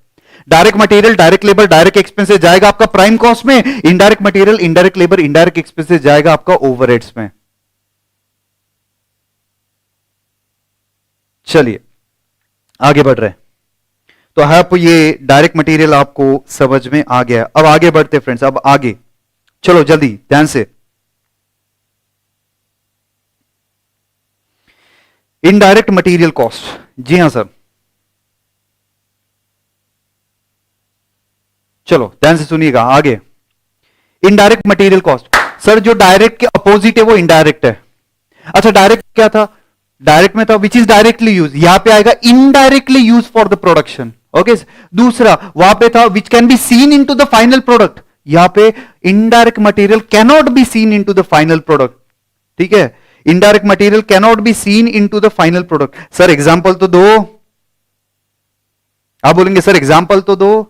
अब इनडायरेक्ट मटेरियल का एग्जाम्पल एकदम सिंपल, आपके फैक्ट्री में मशीन्स है, मशीन को ऑयल लगाना पड़ता है, मशीन को ग्रीस वगैरह लगाना पड़ता है। अब आप ही मुझे बताइएगा, आपका फैक्ट्री है बेंच मैन्युफैक्चर करने का, ठीक है, वो जो मशीन है जिसे वो कटिंग वगैरह होता है उसको थोड़े थोड़ा ऑयलिंग करना पड़ता है, ठीक है, वहां पे ग्रीस लगाना पड़ता है वाइब्रेशन वगैरह कम होने के लिए एक्सेट्रा। तो आप ही मुझे बताइएगा ये डायरेक्ट है या इनडायरेक्ट है, कैसे आइडेंटिफाई करें कि डायरेक्ट है और इनडायरेक्ट है, ग्रीस और ऑयल। तो मैंने सिंपल बताया आपको, क्या ऑयल और ग्रीस आपको दिख रहा है बेंच में, क्या जो आप बेंच पे बैठे हो उस पे ग्रीस दिख रहा है, क्या ऑयल दिख रहा है, क्या वो मशीन में जो डाला हुआ है, आंसर इज नो, वो तो कंज्यूम हो गए, उसका आइडेंटिटी लॉस्ट हो गया, तो वो इनडायरेक्ट मटेरियल है। सर कितना सिंपल है, जो दिखता है वो डायरेक्ट है, जो फाइनल प्रोडक्ट में नहीं दिखता है वो इनडायरेक्ट मटेरियल है, which is not use directly into the production. ठीक है, इनडायरेक्ट मटेरियल क्या है, नॉट डायरेक्टली यूज्ड। दूसरा है cannot be seen into the final product. Next one, आगे एग्जाम्पल दिए हुए हैं, आगे एग्जाम्पल दिए हुए हैं, material used by power house, boiler house. अच्छा पावर हाउस बॉयलर हाउस क्या है, सर किसी किसी इंडस्ट्री में ना थोड़ा सा आपको स्टीम लगता है, स्टीम, ठीक है, वर्किंग करने के लिए, तो वो स्टीम जनरेट करने के लिए जो मटेरियल लगता है वो इनडायरेक्ट है। सपोज आपने पावर बैकअप रखा है, इन्वर्टर वगैरह रखा हुआ है और उसमें डीजल पेट्रोल डालते हो, वो इनडायरेक्ट मटेरियल है। बेंच मैन्युफैक्चर करने का फैक्ट्री है, ठीक है, लाइट अगर कभी चला जाता है तो आपने इन्वर्टर का प्रोविजन करके रखा है, वो इन्वर्टर में आप पेट्रोल डीजल से वो इन्वर्टर चलाते हो, ठीक है, ठीक है, जनरेटर सेट जो चलाते हो इलेक्ट्रिसिटी जनरेट करने के लिए, उसमें पेट्रोल डीजल वगैरह आप डालते हो, वो डायरेक्ट है या इनडायरेक्ट है, आंसर इज इनडायरेक्ट, क्योंकि बेंच में थोड़ी दिखता है कि वहां पे कितना पेट्रोल डीजल यूज किया है। जी हां सर जी, तो आई होप ये पॉइंट क्लियर है। ओके फ्रेंड्स, फैक्ट्री है, ध्यान से सुनिएगा, फैक्ट्री है, ये फैक्ट्री में ये एक मटेरियल यूज किया जा रहा है, क्लीनिंग मटेरियल है, पोछा, ठीक है, फैक्ट्री है, क्लीनिंग मटेरियल डायरेक्ट है या इनडायरेक्ट है, फ्लोर वगैरह क्लीन हो रहा है, ठीक है, या फिर वो ग्लास वगैरह क्लीन हो रहा है, मशीनरी वगैरह क्लीन हो रहा है, ये जो है क्लीनिंग मटेरियल डायरेक्ट है या इनडायरेक्ट है।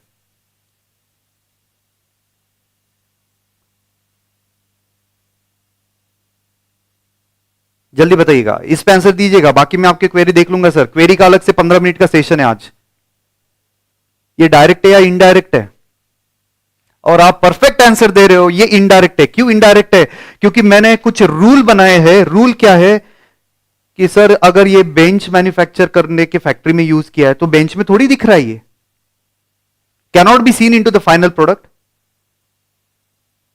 Not directly use for the production, इसका इनडायरेक्ट यूज हुआ है और ये फाइनल प्रोडक्ट में नहीं दिख रहा है, तो ये क्या है आपका इनडायरेक्ट मटेरियल है।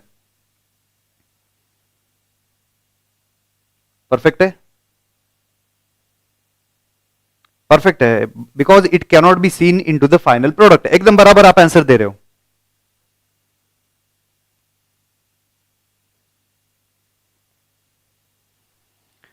फ्रेंड्स, ग्लास क्लीनर, यह है ग्लास क्लीनर, ठीक है, आपके फैक्ट्री प्रीमाइसेस में ग्लास है, ठीक है, वो क्लीन कर रहे हैं इससे हम लोग, ठीक है, ये मटेरियल है, बाहर से मैंने ये 100 रुपीज में परचेज किया, ये डायरेक्ट है या इनडायरेक्ट है, ये डायरेक्ट है या इनडायरेक्ट है, अरे जल्दी आंसर दीजिएगा, झेपा या नहीं झेपा, ये डायरेक्ट है या इनडायरेक्ट है, जल्दी जल्दी बताइएगा। इससे मैं ये और ये मैं सारे कांच वगैरह ग्लास एक्सेट्रा मैं इससे क्लीन करता हूं, मेरा फर्नीचर मैन्युफैक्चरिंग का फैक्ट्री है, राइट, इनडायरेक्ट है। तो लाइफ में आपको इसमें डाउट नहीं रहेगा कि डायरेक्ट क्या है और इनडायरेक्ट क्या है। ठीक है, आप परफेक्ट आंसर दे रहे हो इनडायरेक्ट,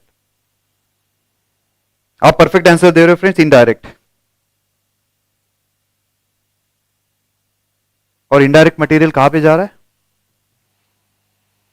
इनडायरेक्ट मटेरियल कहां पे जा रहा है? इनडायरेक्ट मटेरियल जा रहा है आपका ओवरहेड्स। इनडायरेक्ट मटेरियल कहां पे जा रहा है? तो इनडायरेक्ट मटेरियल आपका जा रहा है ओवरहेड्स में। एकदम सिंपल हुआ है, डायरेक्ट मटेरियल समझ में आ गया, इनडायरेक्ट मटेरियल समझ में आ गया। ओके, बेस्ट पॉइंट था ये। चलिएगा आगे बढ़ते फ्रेंड्स, नेक्स्ट पार्ट की तरफ चल रहे हैं। Direct labour cost. अब आप आराम से ये बना सकते हो, डायरेक्ट लेबर कॉस्ट एकदम आराम से बना सकते हो, एकदम आराम से बना सकते हो। डायरेक्ट मटेरियल और direct labour, labour worker which is directly involve in production, जो रॉ मटेरियल को फाइनल प्रोडक्ट में कन्वर्जन करता है, जो रॉ मटेरियल को फाइनल प्रोडक्ट में कन्वर्ट करने में काम करता है, वो आपके डायरेक्ट वर्कर है। Worker which is directly involve in production, और जो एक्चुअल में रॉ मटेरियल को फाइनल प्रोडक्ट में कन्वर्ट करता है, वो सारे वर्कर आपके डायरेक्ट वर्कर है। अरे ये लिख के मत आना direct worker can be seen into the final product, जैसे मटेरियल में लिख के आएंगे direct material can be seen into the final product, वैसे लिख के मत आना direct worker can be seen into the final product.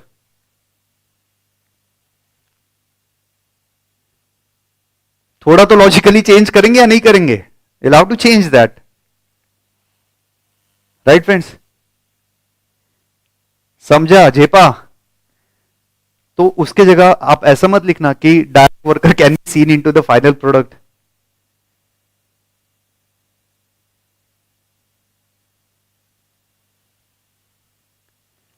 तो आपको क्या लिखना है? अगर आपको लिखना ही है ये पॉइंट, तो आप ऐसा लिखेंगे, work of direct worker, work of direct worker can be seen into the final product. उसका काम दिखता है, वो नहीं दिखता, उसका काम दिखता है।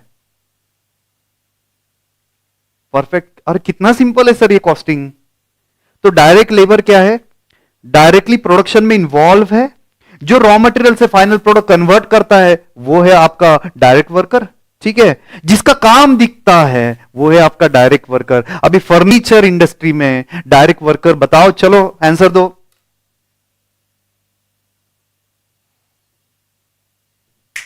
आंसर दो चलो।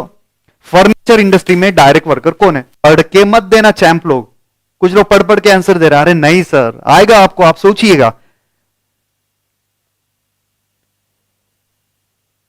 फर्नीचर में, फर्नीचर में डायरेक्ट वर्कर कौन से है? फटाफट आंसर दीजिएगा जल्दी। अरे नाम तो बताओ, फर्नीचर इंडस्ट्री में डायरेक्ट वर्कर कौन सा है? कुछ लोग बोल रहे लेबर वेजेस, अरे डायरेक्ट कौन है? अरे carpenter, carpenter is a direct worker sir, बराबर है। शर्ट मैन्युफैक्चरिंग कंपनी में डायरेक्ट वर्कर कौन है? सर जी टेलर, कटिंग वो करता है, रॉ मटेरियल लेके आया, रॉ मटेरियल को कट किया, स्टिच वगैरह किया, तो जो रॉ मटेरियल को फाइनल प्रोडक्ट में कन्वर्ट करने में है, वो सारे डायरेक्ट वर्कर है। ओके, अच्छा पेंटर भी डायरेक्ट वर्कर है फर्नीचर इंडस्ट्री में, कट करने वाला भी डायरेक्ट वर्कर है, फिक्स करने वाला भी डायरेक्ट वर्कर है, क्या बात है, फिनिशिंग करने वाला भी बराबर है, डायरेक्ट वर्कर है। चैंप हो सर आप लोग। वुड कटर, ओके परफेक्ट है, टेलर।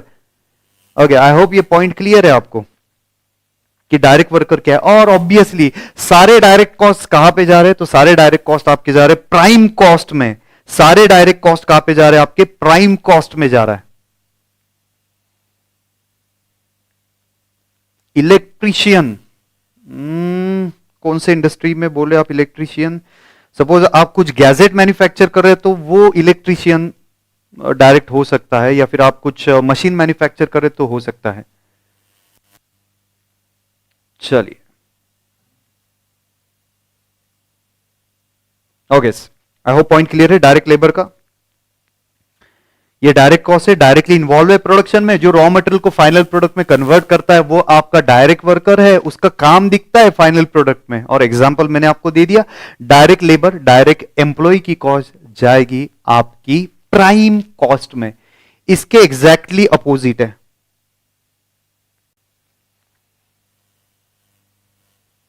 इसके एग्जैक्टली अपोजिट है इनडायरेक्ट लेबर कॉस्ट। ठीक है, इनडायरेक्ट लेबर कॉस्ट। मैं आ रहा हूं, कुछ लोगों ने यहां पे ये लिखा है कि डिजाइनर जो है वो डायरेक्ट वर्कर है। ठीक है, डिजाइनर जो है वो डायरेक्ट वर्कर है। अब मैं उनसे ये एक सिंपल क्वेश्चन पूछता हूं, कंफ्यूजन ही नहीं रहेगा। वर्कर लोगों को वेजेस जाता है, क्या इंटीरियर डिजाइनर को वेजेस जाएगा या सैलरी जाएगा? डिफरेंस है ना सर। चार्टर्ड अकाउंटेंट वेजेस लेता है या सैलरी लेता है? सैलरी लेता है। We are discussing wages. ठीक है, आगे डिस्कस करता हूं डिटेल में। ओके, तो यहां पे ध्यान दीजिएगा इंडायरेक्ट लेबर। चलो चलो फटाफट से फ्रेंड खत्म होते आ गए। इसके बाद डायरेक्ट एक्सपेंसेस, इनडायरेक्ट एक्सपेंसेस ही बचा हुआ है। यस यस, सैलरी है ना। इंटीरियर डेकोरेटर को क्या मिलेगा? सैलरी मिलेगा। चार्टर्ड अकाउंटेंट को क्या मिलेगा? सैलरी मिलेगा। उसको वेजेस नाम देना बहुत ही गलत हो जाएगा। ओके, तो फ्रेंड ध्यान से सुनिएगा, इनडायरेक्ट लेबर कॉस्ट क्या है? Worker which is indirectly involve in production, worker which is indirectly involve in production, जो डायरेक्टली प्रोडक्शन में नहीं है। ठीक है, जिसका काम नहीं दिखता है वो सारे इनडायरेक्ट वर्कर है। जिसका काम दिखता नहीं है वो इनडायरेक्ट वर्कर है। एग्जाम्पल आप चेक करो sir ji, personal department, HR department, ठीक है, इसमें जो भी कुछ वर्कर है, cleaning, maintenance, security guard etcetera, इन सब लोगों को जो जो वेजेस और सैलरी मिलता है ये तो डायरेक्टली इन्वॉल्व नहीं है। अब सिक्योरिटी गार्ड थोड़ी इन्वॉल्व होता है प्रोडक्शन में। ऑफिस का जो अकाउंटेंट है वो थोड़ी प्रोडक्शन में इन्वॉल्व है, वो थोड़ी रॉ मटेरियल से फाइनल प्रोडक्ट बना रहा है, फिर भी उसको वेजेस या सैलरी हम लोग पे कर ही रहे। ठीक है, तो ये आ गया आपका इनडायरेक्ट। अच्छा, cleaner, okay, transport workers, security department, power house department, cleaning department, HR department, payroll department, accounts department, audit department, personal department. ठीक है, जो रिपेयर्स और मेंटेनेंस करते हैं वो वर्कर लोग, वो सारे क्या हो जाएंगे आपके इनडायरेक्ट लेबर। और इनडायरेक्ट लेबर कहां पे जाएगा? आपका ओवरहेड्स में जाएगा। हाँ सर, स्वीपर का कहा जाएगा, क्या बात है सर जी। मैं हूं क्लीनर, मैं फैक्ट्री क्लीन कर रहा हूं, फर्नीचर का आपका फैक्ट्री है, जो भी कुछ डस्ट वगैरह आ रहा है मैं ये क्लीन कर रहा हूं friend, I am the cleaner. अब आप ही मुझे बता दो, फर्नीचर फैक्ट्री में अगर मैं क्लीनर हूं तो मुझे जो वेजेस मिल रहा है 100 रुपीज पर आवर वेजेस मिल रहा है, 8 आवर्स का शिफ्ट है, 800 पर डे में अर्न कर रहा हूं। ओके, डायरेक्ट है या इनडायरेक्ट है? आप ही बता दो। एक डाउट आया है, अच्छा डाउट है, डायरेक्ट है या इनडायरेक्ट है? डायरेक्ट है या इनडायरेक्ट है? जल्दी बताइएगा। I am the cleaner, direct है या इनडायरेक्ट है? इनडायरेक्ट है। क्यों? क्या मैंने रॉ मटेरियल को फाइनल प्रोडक्ट में कन्वर्ट किया? Answer is no. क्या क्लीनर का काम फाइनल प्रोडक्ट में दिख रहा है? मैंने पोछा लगाया, उसका काम थोड़ी फाइनल प्रोडक्ट में दिख रहा है। ठीक है, और प्रोडक्शन बढ़ेगा, प्रोडक्शन ज्यादा आया तो मुझे ज्यादा पैसा मिलेगा? Answer is no. मैं तो क्लीन कर रहा हूं, प्रोडक्शन से मुझे कोई लेना देना नहीं है। परफेक्ट, तो ये आ गया आपका इनडायरेक्ट। आई होप आपका जो क्वेरी था वो क्लियर हो चुका है। सो ये था आपका इनडायरेक्ट लेबर कॉस्ट। चलिए, डायरेक्ट मटेरियल हो गया, इनडायरेक्ट मटेरियल हो गया, डायरेक्ट लेबर हो गया, इनडायरेक्ट लेबर हो गया। ठीक है, अब कुछ लास्ट पार्ट की तरफ आ रहे। ठीक है, धीरे धीरे हम लोग टाइमिंग इंक्रीज करेंगे, आपको भी कन्वीनियंस होना चाहिए, ओवरहेड्स नहीं होना चाहिए। दैट्स वाई आराम आराम से कर रहे हैं सर हम लोग। ठीक है, और जैसे ही आप ग्रिप पकड़ लेंगे, जैसे ही आप स्पीड मैच कर लेंगे, तो बाद में तो सर जी कोई प्रॉब्लम ही नहीं है। सर क्लीनिंग का सब कुछ इनडायरेक्ट है, क्लीनिंग रिपेयरिंग का जो भी कुछ वर्कर है ये सारा इनडायरेक्ट है।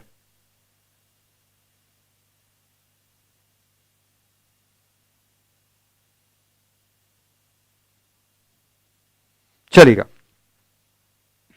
आगे। चलो लास्ट पार्ट की तरफ आ रहे हैं फ्रेंड्स, ध्यान से सुनिएगा। Direct expenses.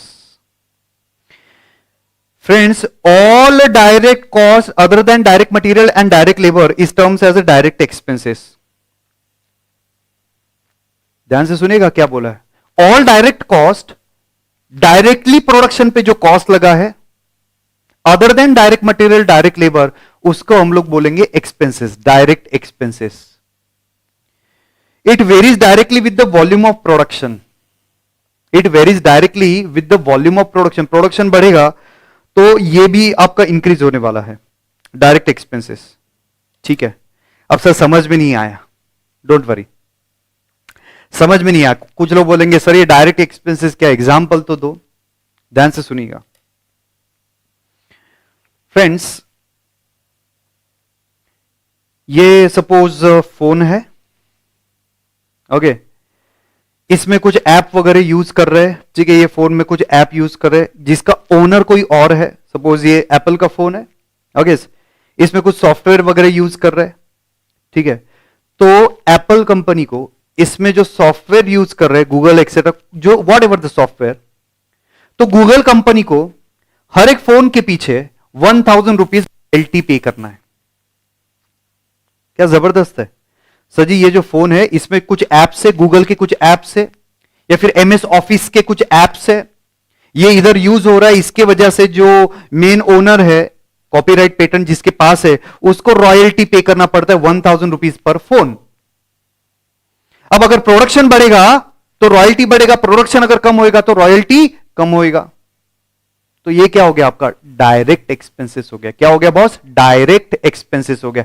चलो एक अगला एग्जांपल देता हूं, ठीक है, ध्यान से सुनिएगा, ध्यान से सुनिएगा फ्रेंड्स। आप बेंच मैन्युफैक्चर करने का फैक्ट्री है, आयरन एंड स्टील लेके आ गए, कट वगैरह किया, वुड वगैरह सब कुछ फिट कर दिया, ठीक है, और सर उसको कलर करना है, और वो नॉर्मल कलर नहीं देता है, कलर एनोडाइज उसको बोलते हैं, ठीक है, कलर करना पड़ता है, नॉर्मल ऐसे कलरिंग नहीं करते, ठीक है।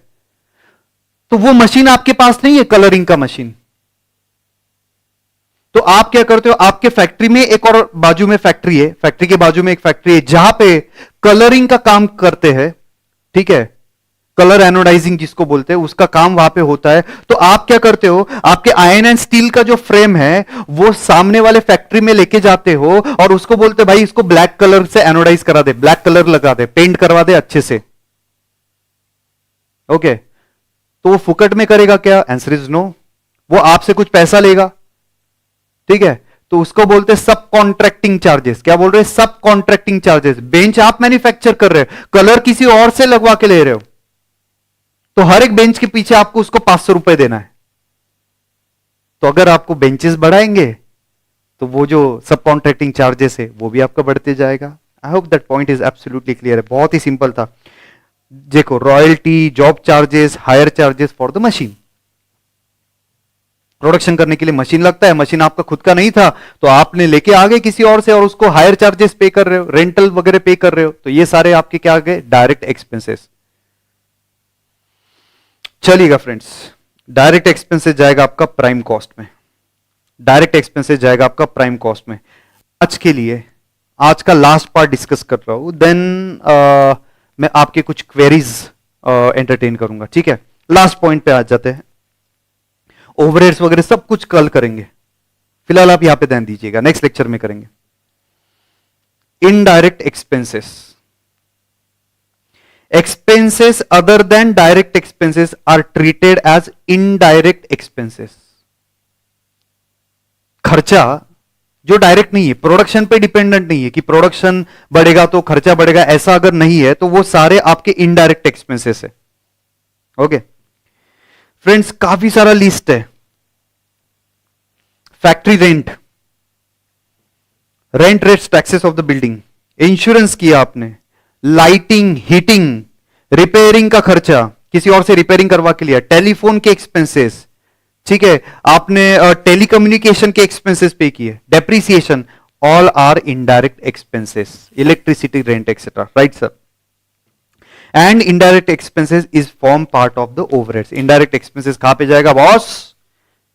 अरे चैंप लोग, इनडायरेक्ट एक्सपेंसेस जाएगा आपका ओवरहेड्स में। तो डायरेक्ट एक्सपेंसेस क्या था? प्रोडक्शन बढ़ेगा और खर्चा बढ़ता है तो वो डायरेक्ट एक्सपेंसेस है। इनडायरेक्ट क्या है? जिसका प्रोडक्शन से कोई लेना देना नहीं है, वो आपका इनडायरेक्ट एक्सपेंसेस हो गया। Right friends?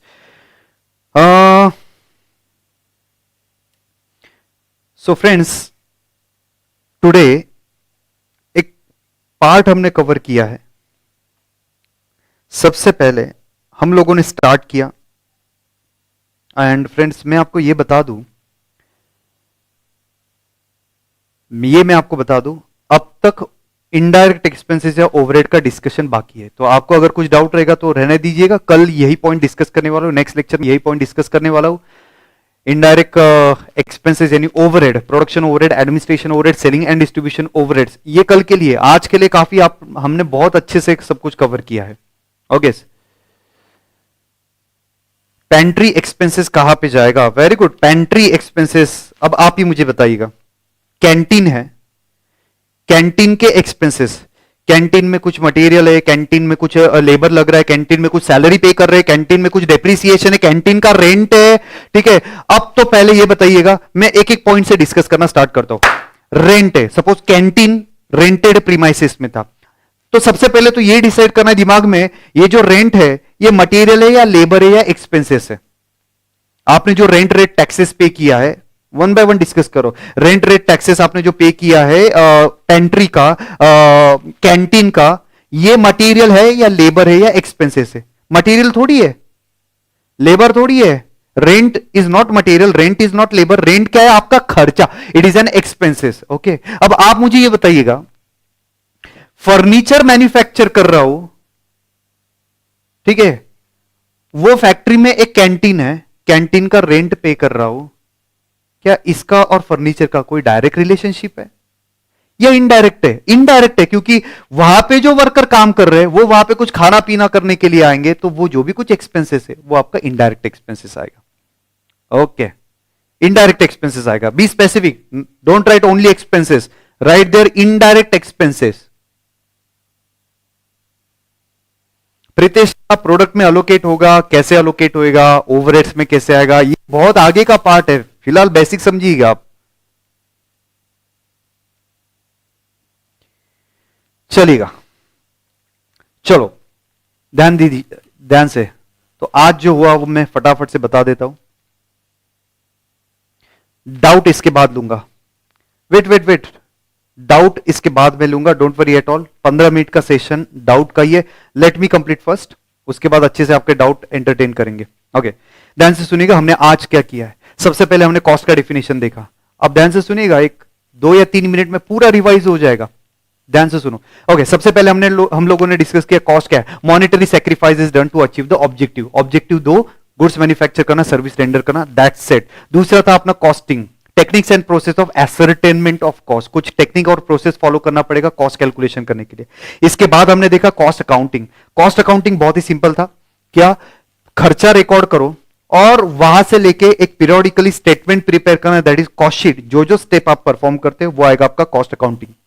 Then objective of cost accounting, वो एग्जांपल याद कीजिए, मैंने एक एग्जांपल दिया था, 5 लाख का सेल, 4 लाख का कॉस्ट, 1 लाख का प्रॉफिट, और बाद में प्रोडक्ट वाइज डिस्ट्रीब्यूट किया था। तो अकाउंटिंग आपको हेल्प क्या कर रहा है? 5 या 6 जगह पे हेल्प कर रहा है। सबसे पहला था कॉस्ट एसरटेन करना, sales price ascertain, cost calculate करना, सेलिंग प्राइस कैलकुलेट करना, प्रॉफिट कैलकुलेट करना, कॉस्ट कंट्रोल करना, कॉस्ट रिड्यूस करना। कॉस्ट कंट्रोल के स्टेप याद करो, पहले था आपका स्टैंडर्ड सेट किया, एक्चुअल के साथ कंपेयर किया, दोनों कंपेयर करने के बाद अगर वैरिएंस आता है तो मैनेजरियल एक्शन लेंगे, ठीक है। कॉस्ट रिडक्शन क्या था भाई? ये परमानेंट है, क्वालिटी अफेक्ट मत करो, प्रोडक्ट का यूटिलिटी अफेक्ट मत करो। ये था आपका इनडायरेक्ट, सॉरी ये था आपका क्या डिस्कस कर रहा था, आई एम एक्सट्रीमली सॉरी, वो कमेंट पढ़ने में वो मेरा मिस हो गया था। कॉस्ट रिडक्शन था, क्वालिटी और ये अफेक्ट नहीं होना चाहिए। इसके बाद असिस्ट करो या हेल्प करो मैनेजमेंट की डिसीजन लेने में। कौन से डिसीजन ले सकते हो, कौन सा रिसोर्सेज कैसे अलोकेट करना है, कौन सा प्रोडक्ट कितना मैन्युफैक्चर करना है, कंटिन्यू करना है, शट डाउन करना है, एक्सेट्रा। ओके, इसके बाद खुंखार, इसके बाद खुंखार पॉइंट की तरफ आ गए, element of cost. Basically 3 element of cost, material, labour, expenses. उसमें दो part, direct material, indirect material, direct labour, indirect labour, direct expenses, indirect expenses. फटाफट से बोलते रहिएगा सर।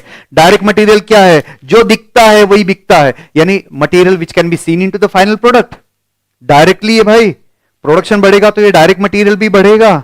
ठीक है, इसके बाद एग्जांपल दिए थे, वो एग्जांपल वापस रिपीट नहीं कर रहा हूं, अपन अच्छे से किया है, मैंने बहुत उस पर अच्छे से टाइम दिया है। डायरेक्ट मटेरियल जाएगा कहां पे? प्राइम कॉस्ट में जाएगा। कहां पे जाएगा? प्राइम कॉस्ट में जाएगा। ओके, समझ गया सर। इसके बाद था आपका indirect material, indirectly use, cannot be seen into the final product. ठीक है, ये जाएगा आपका ओवरहेड में। एग्जांपल ले लिए, direct labour, worker which is directly involve in production, worker which is directly involve in production, जिसका काम दिखता है। ठीक है, और प्रोडक्शन बढ़ेगा तो उनको वेजेस ज्यादा पे करने पड़ेंगे, तो वो थे आपके डायरेक्ट वर्कर, और डायरेक्ट वर्कर जाएगा आपका प्राइम कॉस्ट में। देन आता है आपका इनडायरेक्ट वेजेस और इनडायरेक्ट वर्कर, इनडायरेक्ट लेबर और इनडायरेक्ट एम्प्लॉय कॉस्ट।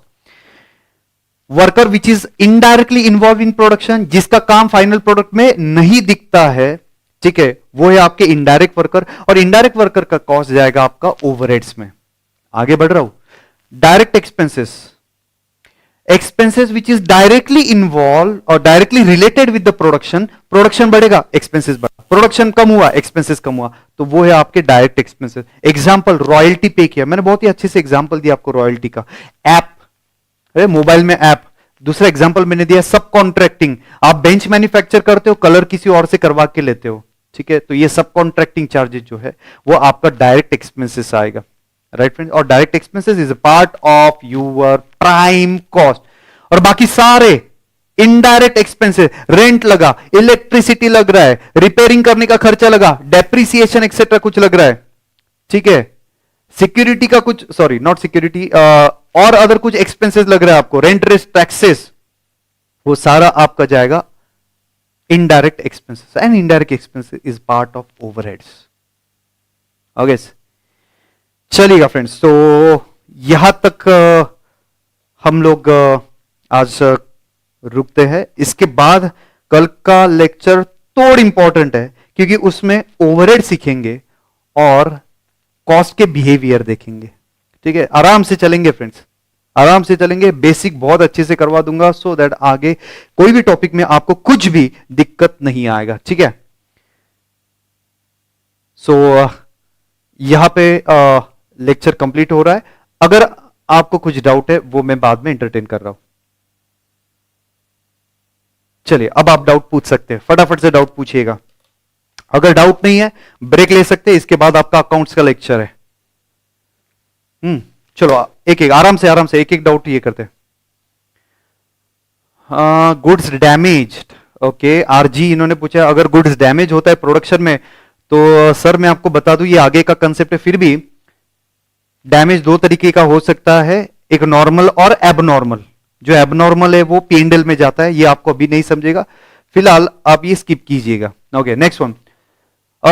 कल का टाइम 10 बजे का रहेगा, 10 o'clock का टाइम रहेगा। ठीक है, जब तक लॉ का लेक्चर नहीं है, ये पूरा मंथ एंड तक आपको लेक्चर 10 बजे ही रहेगा। ठीक है, अब इसमें कोई चेंज नहीं है। ठीक है, नेक्स्ट 10 बजे, 10 बजे, 10 बजे टाइमिंग। Okay, very good. एक क्वेश्चन आया है कि पैकिंग का क्या करना सर जी, पैकिंग के खर्चे। वेट, अभी डाउट थोड़ा रुकिएगा, जब तक ये डाउट नहीं कंप्लीट होता आगे के मुझे नहीं देखते आएगा, अदरवाइज स्किप हो जाएगा। ओके, तो एक क्वेश्चन पूछा कि पैकिंग के एक्सपेंसेस क्या है। रुकिएगा, डाउट रुकिएगा, जब मैं बोलूंगा अगला डाउट ये बोलना करना आप। अच्छा सर जी, पैकिंग दो तरीके का है, एक प्राइमरी पैकिंग है और एक सेकेंडरी पैकिंग है। ओके, अच्छा प्राइमरी पैकिंग का मतलब क्या है? जो एग्जैक्टली प्रोडक्ट के ऊपर लगता है, ठीक है, वो प्राइमरी पैकिंग है। और सेकेंडरी पैकिंग जनरली क्या रहता है कि ट्रांसपोर्टेशन में ईज होना चाहिए, वो सेकेंडरी पैकिंग है। प्राइमरी पैकिंग होता है आपका फैक्ट्री में, तो वो फैक्ट्री का प्रोडक्शन के कॉस्ट में कंसीडर किया जाएगा। Okay, next one, packing expenses.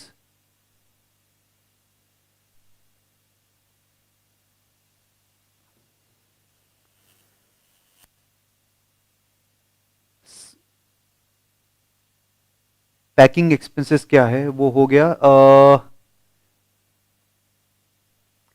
Salary indirect है जतिन जी, जो भी कुछ सैलरी है वो सारी की सारी सैलरी इनडायरेक्ट है। इनडायरेक्ट है, इनडायरेक्ट लेबर कॉस्ट है वो, इनडायरेक्ट एम्प्लॉय कॉस्ट है।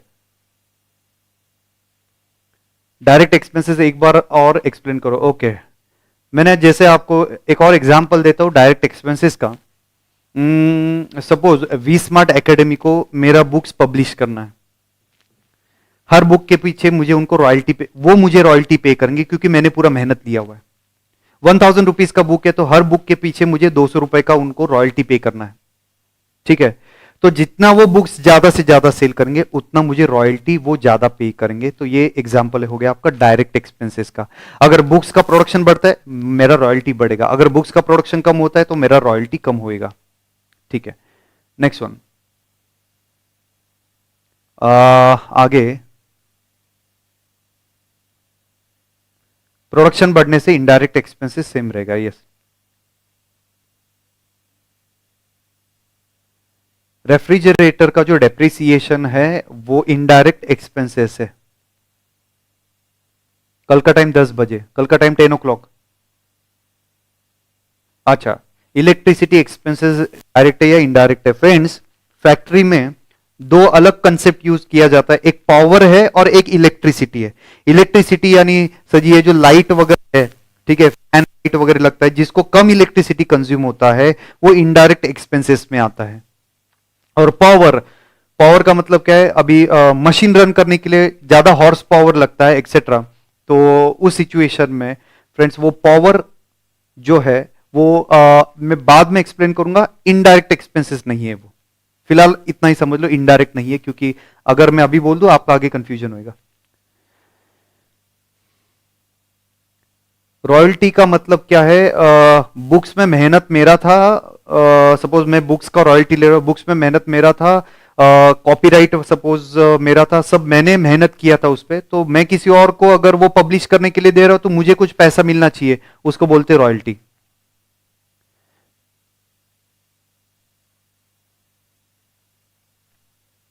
यस कृणाल, आपका आंसर बराबर है।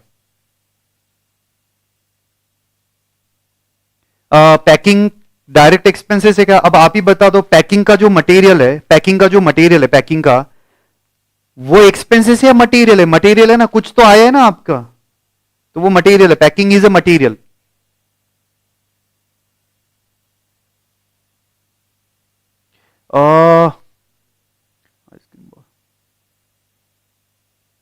Power is direct. लॉ का लेक्चर लॉ के सर आपको एक्सप्लेन करेंगे। कॉस्टिंग रिलेटेड डाउट पूछिएगा फटाफट से। Electricity is indirect expenses, perfect है। लॉ का लेक्चर सर अनाउंस करेंगे।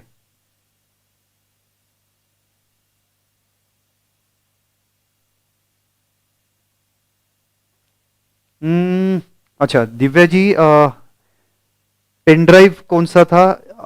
करंट बैच का अगर ले रहे हो तो एक एक लेक्चर आपको डेली मिलेगा, ठीक है। लेकिन अगर आपको जल्दी कंप्लीट करना है, आपका अटेम्प्ट अगर जल्दी है, तो लास्ट बैच का रिकॉर्डिंग आप ले सकते हो, जो अभी लॉकडाउन के बाद वाले बैच का था, वो रिकॉर्डिंग है। हाँ yes yes yes, transportation indirect expenses है। नेक्स्ट क्लास टाइमिंग 10 o'clock, कल 10 बजे है। डाउट पूछिए फटाफट, ये डाउट सेशन है। अगर डाउट नहीं है तो सर जी टेक केयर, बाय, अगले लेक्चर के लिए रेडी हो जाता, तो कुछ खा पी के आइएगा।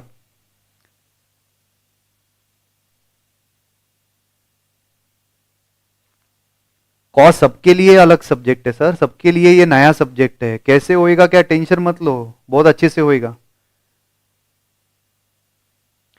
कल 10 o'clock आपका लेक्चर रहेगा।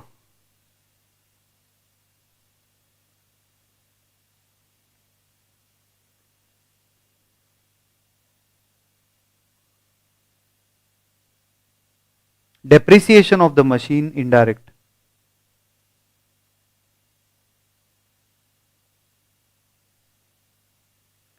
जॉब चार्जेस क्या होता है? मैं अगर किसी और से काम करवा के लेता हूं तो ये जॉब चार्जेस में कंसीडर किया जाता है।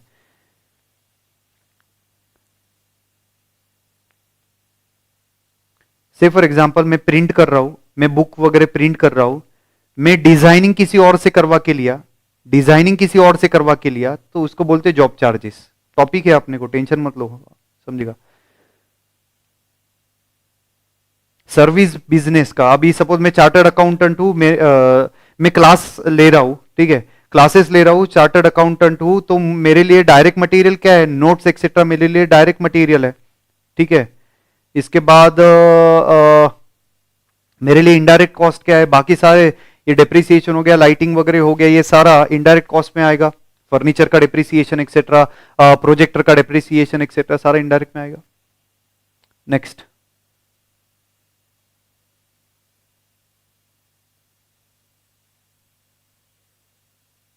Second chapter. अरे सेकेंड चैप्टर कैसे स्टार्ट करूं जब तक आपको बेसिक ही नहीं पता। तो पहले पूरा बेसिक में कवर करूंगा फर्स्ट चैप्टर, उसके बाद सेकेंड चैप्टर आएगा।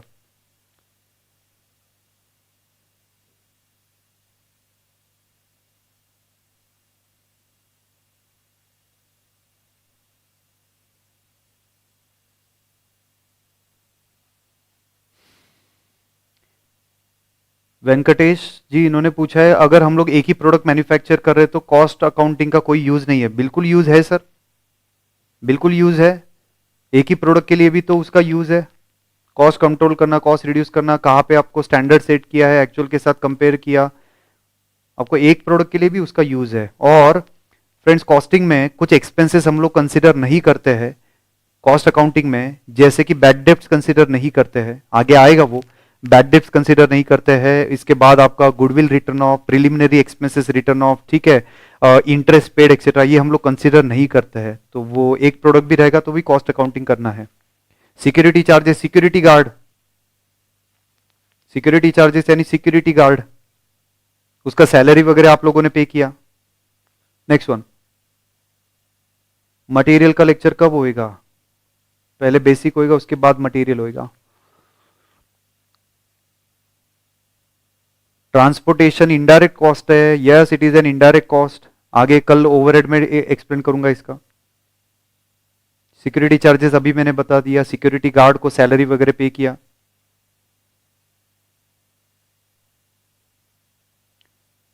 लिखने का काम ज्यादा रहेगा, yes, because we are going to solve more than 600 650 question, तो लिखना तो रहेगा। ये बेसिक कंसेप्ट है, तो आज नहीं, जैसे प्रैक्टिकल स्टार्ट हो जाएगा आपको भर भर के लिखना है।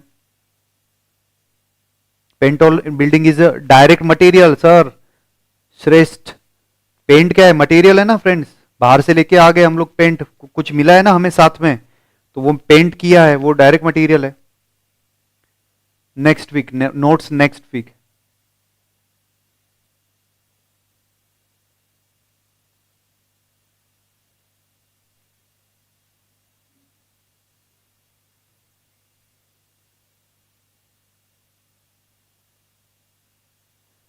ये salaries indirect expenses, don't worry, कल पूरा ये सैलरी का एक्सप्लेनेशन होने वाला है।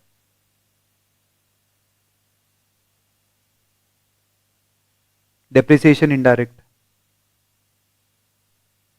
Depreciation although non cash expenses है, वो खर्चा ही है, डेप्रिसिएट होता है ना, बाद में रिप्लेस करेंगे, बेचने जाएंगे तो कम पैसा आएगा उसका। नोटिंग का काम कब से रहेगा? 3 लेक्चर के बाद भर भर के आपको लिखना है, जब प्रैक्टिकल स्टार्ट होएगा। Audited, if you have audited और you have approved any balance sheet or any document, then what will be the cost of that service? Sir, if it has, then it will be considered or not. अच्छा, यानी मैं chartered accountant है, शायद आपको ये question पूछना है कि मैं चार्टर्ड अकाउंटेंट हूं और मुझे अगर कुछ अप्रूवल वगैरह करना है तो उसके लिए खर्चा क्या क्या लगेगा। ओके, वो प्रिंटिंग वगैरह का खर्चा मुझे लगेगा, ठीक है, पेजेस वगैरह प्रिंटिंग का खर्चा मुझे लगेगा। Next, advertisement expenses before completion of building. Advertisement expenses sir जी सेलिंग एक्सपेंसेस में आता है, इनडायरेक्ट एक्सपेंसेस से।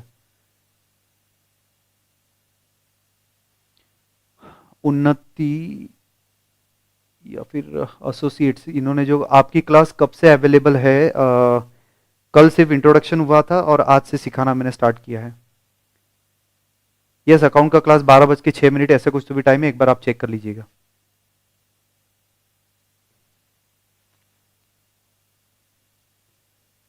आज से तो लेक्चर अपलोड हो गया यूट्यूब पे, पहले कुछ लेक्चर यूट्यूब पे फ्री अपलोड हो जाएगा और जैसे जैसे बैच कंप्लीट होएगा वैसे वैसे लेक्चर अपलोड होते जाएंगे। चलिए, और कुछ डाउट है बॉस? तो आज जितना हुआ है वो आप रिवाइज कीजिएगा। ओके। और फ्रेंड्स, कांटेक्ट नंबर मैं आपको दे देता हूं, अगर आपको कुछ डाउट वगैरह रहेगा तो आप कर सकते हो डाउट। 7887 788706। जी हाँ सर, 7887 788706 ये मेरा नंबर है, यहाँ पे आप व्हाट्सएप कर सकते हैं। टैक्स के सर इन्फॉर्म करेंगे।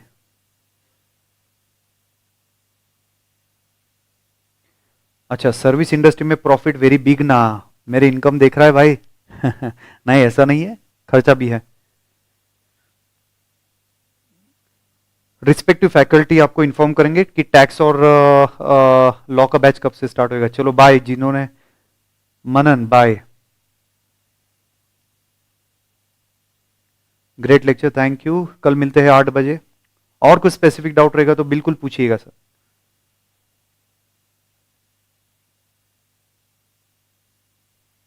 चलेगा, आई होप डाउट आना बंद हो चुका है। फिर भी अगर कुछ डाउट इसके बाद आपको आता है तो व्हाट्सएप पे वो एंटरटेन होएगा। Thank you. चलिए बाय फ्रेंड्स, कल मिलते हैं 8 बजे। कल और कुछ इंटरेस्टिंग कंसेप्ट लेके आऊंगा। ठीक है, see you in the next lecture and take care all.